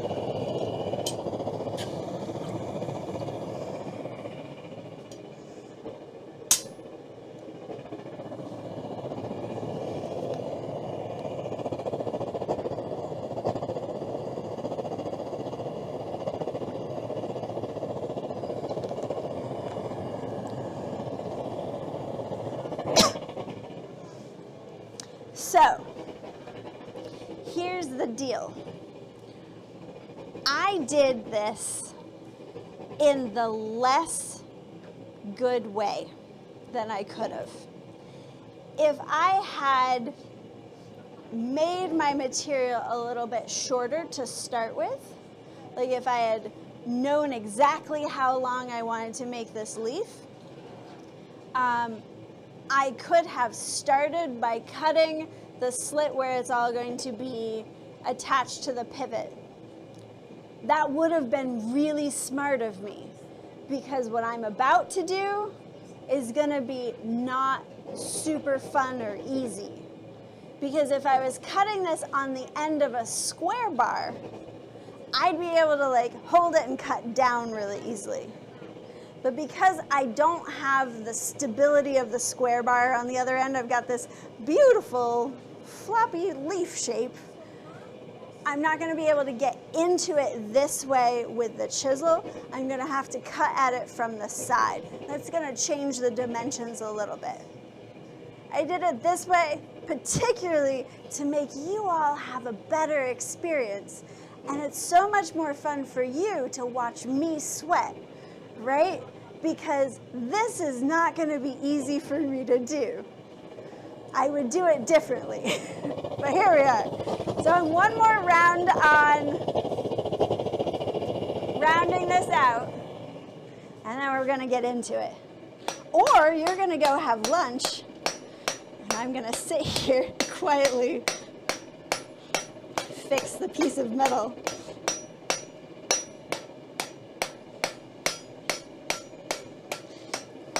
So that's the other thing here, is that in the rounding out process, so many folks will do the square octagonal round, and then they'll toss it into the forge and move on to the next piece.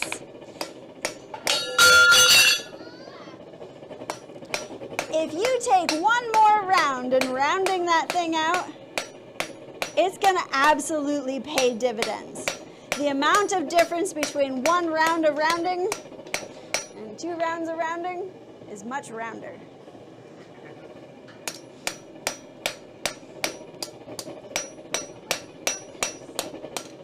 All right, so we've gotten this relatively round here. I want to come back in and probably cut off about here. And because this is off on the diamond,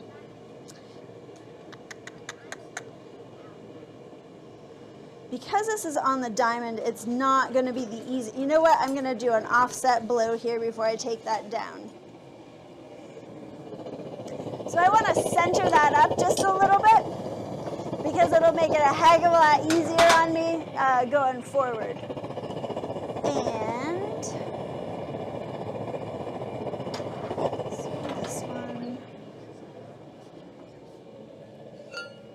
let's maybe leave this on the floor. That seems like a good choice. So if you remember back to when I was working on that pivot, and I said that as I hit down, it sort of undid the shoulder on the top and made the shoulder on the bottom more prominent. But if I want it on both sides, I just have to keep going back and forth. I want to sort of undo a little bit of the smush on one side by sort of flipping it over to try to center that out just a little bit. I'm talking, in case you're having difficulty following what's happening in my head, that's totally fine.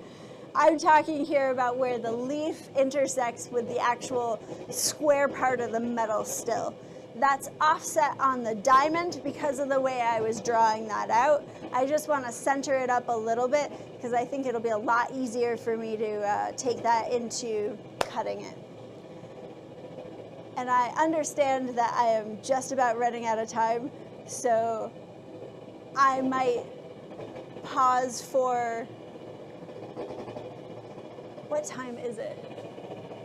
Okay, I've got like 10 minutes left. Okay, cool. Cool. I might actually get this done if I work fast then.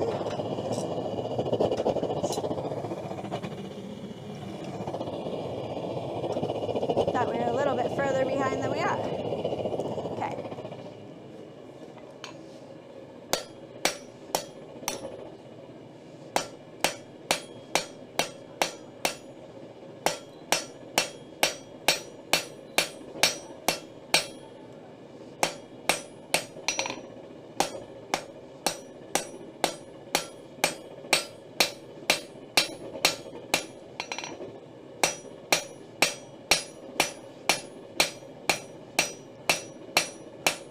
Blend that in just a little bit.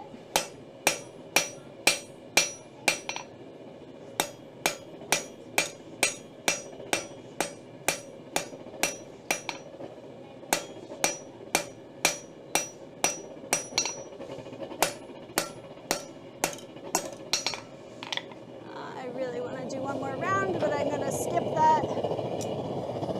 I've got just like the tiniest little bump in that transition,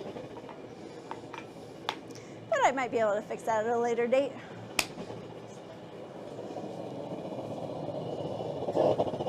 So now I'm going to cut it off.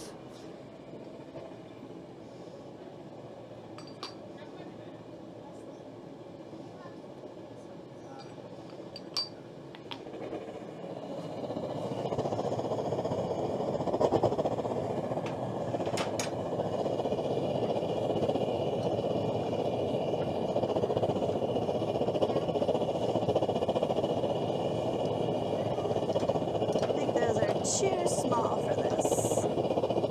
Yeah, that's too small. We're in the zone where I don't have any tongs that fit really well.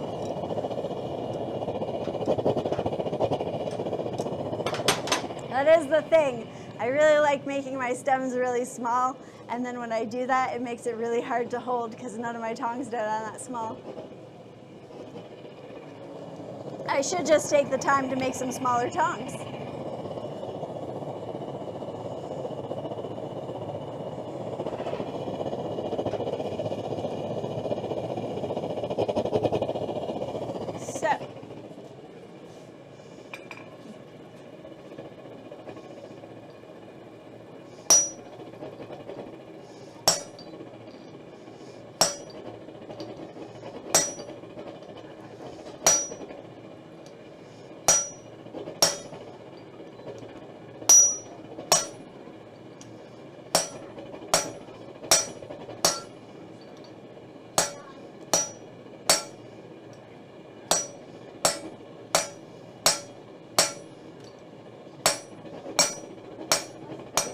So I've got it down to the part where I got a dark line here, and that's going to make it easy to break off.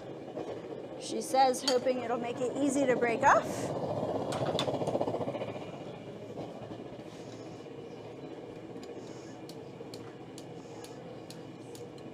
Wiggle that right off, so I've got a spare piece here. Pop this end right back in and get ourselves set up for chiseling.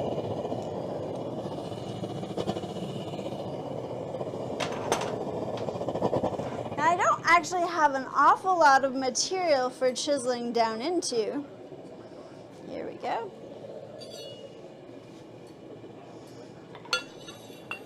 Because it's kind of tapered.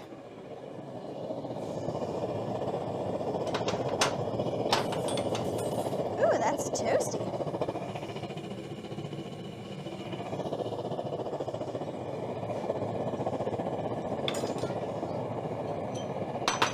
I wonder if I can do this.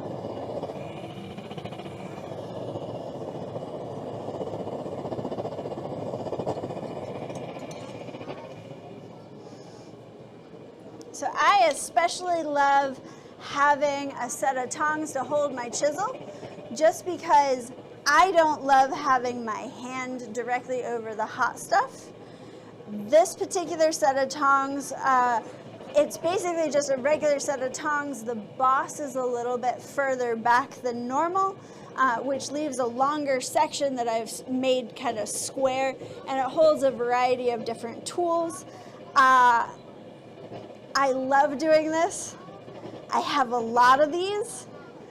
This happens to be the first pair that I ever made that way, and it kind of holds a soft place in my heart. So, we're at the right temperature. And again, we're doing some of the challenging work of holding our piece of material.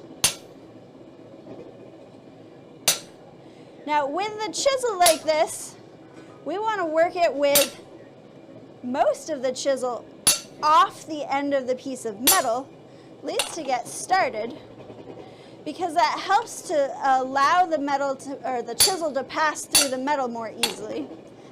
Losing my grip here.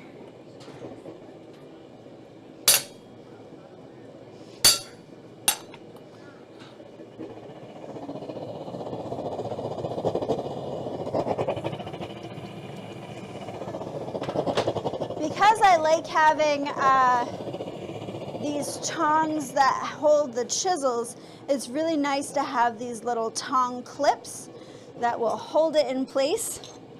But in order to get it to hold in place, you got to get it set first. And I did not do that. Right.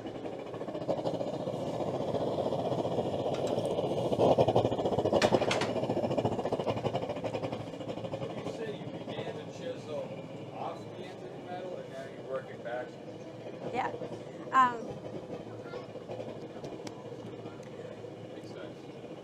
It's the coolest part, because that principle where you have less of the blade of the chisel in contact with the metal, that principle means that it'll cut through the metal faster. And it's the same with like if you're considering holding a piece of metal up to like a bandsaw blade, if you hold it in the dimension that's thinnest, it'll cut through the piece of metal fastest, right? So I'm not explaining this very well, but like that is square, right? Yeah. But if you hold it the other way, you might get a more accurate cut because it's not going to wobble all over the place, but it's not going to be fast. So if you've got your chisel hanging out over that side, you're only in contact with part of the chisel in the metal to begin with. It goes in really fast, but it might not be straight because there's a lot of ability for that chisel to pivot, right? So the trade-off between speed and accuracy is really cool. You're touching on something that I have nerded out on for days with people that don't even do blacksmithing, and been like, you have no idea how cool this is. And they're like, yeah, we have no idea how cool this is. Well, plus, if you back further, you got a lot more, I think you kind of squish that out. So Yeah. you got to come back and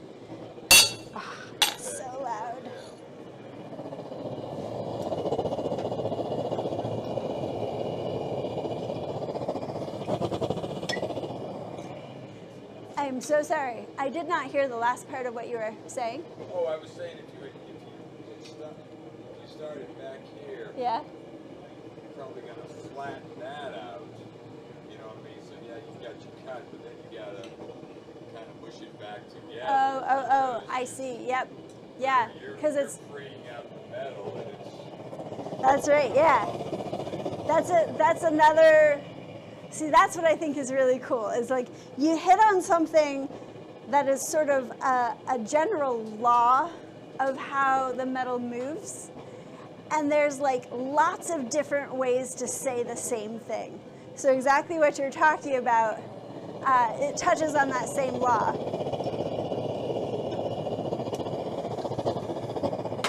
Drinking water. How are we doing on time? We are past time. Who is my official timekeeper? They said, what, 10 to 11, I mean 10 to 12. Yeah. Well, that's like 2 minutes ago. Wait till Jesse comes back. Okay. Makes you stop. See the split. Okay, I'll finish off the split. Then Jesse will give his talk. Y'all can disperse and I'll quietly finish up over here, answering questions as I go.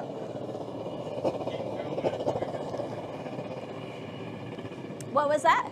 I said we'll keep filming it so it won't be like magic. Hey, Yeah, exactly. I don't mind if it's magic. That's totally fine by me.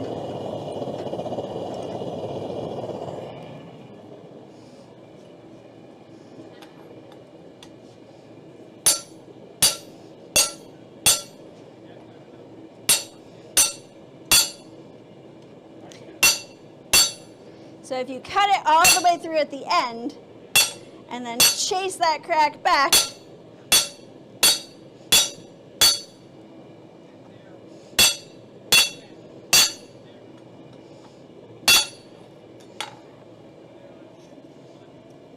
all right, it is through. I would like to hit it in a different direction.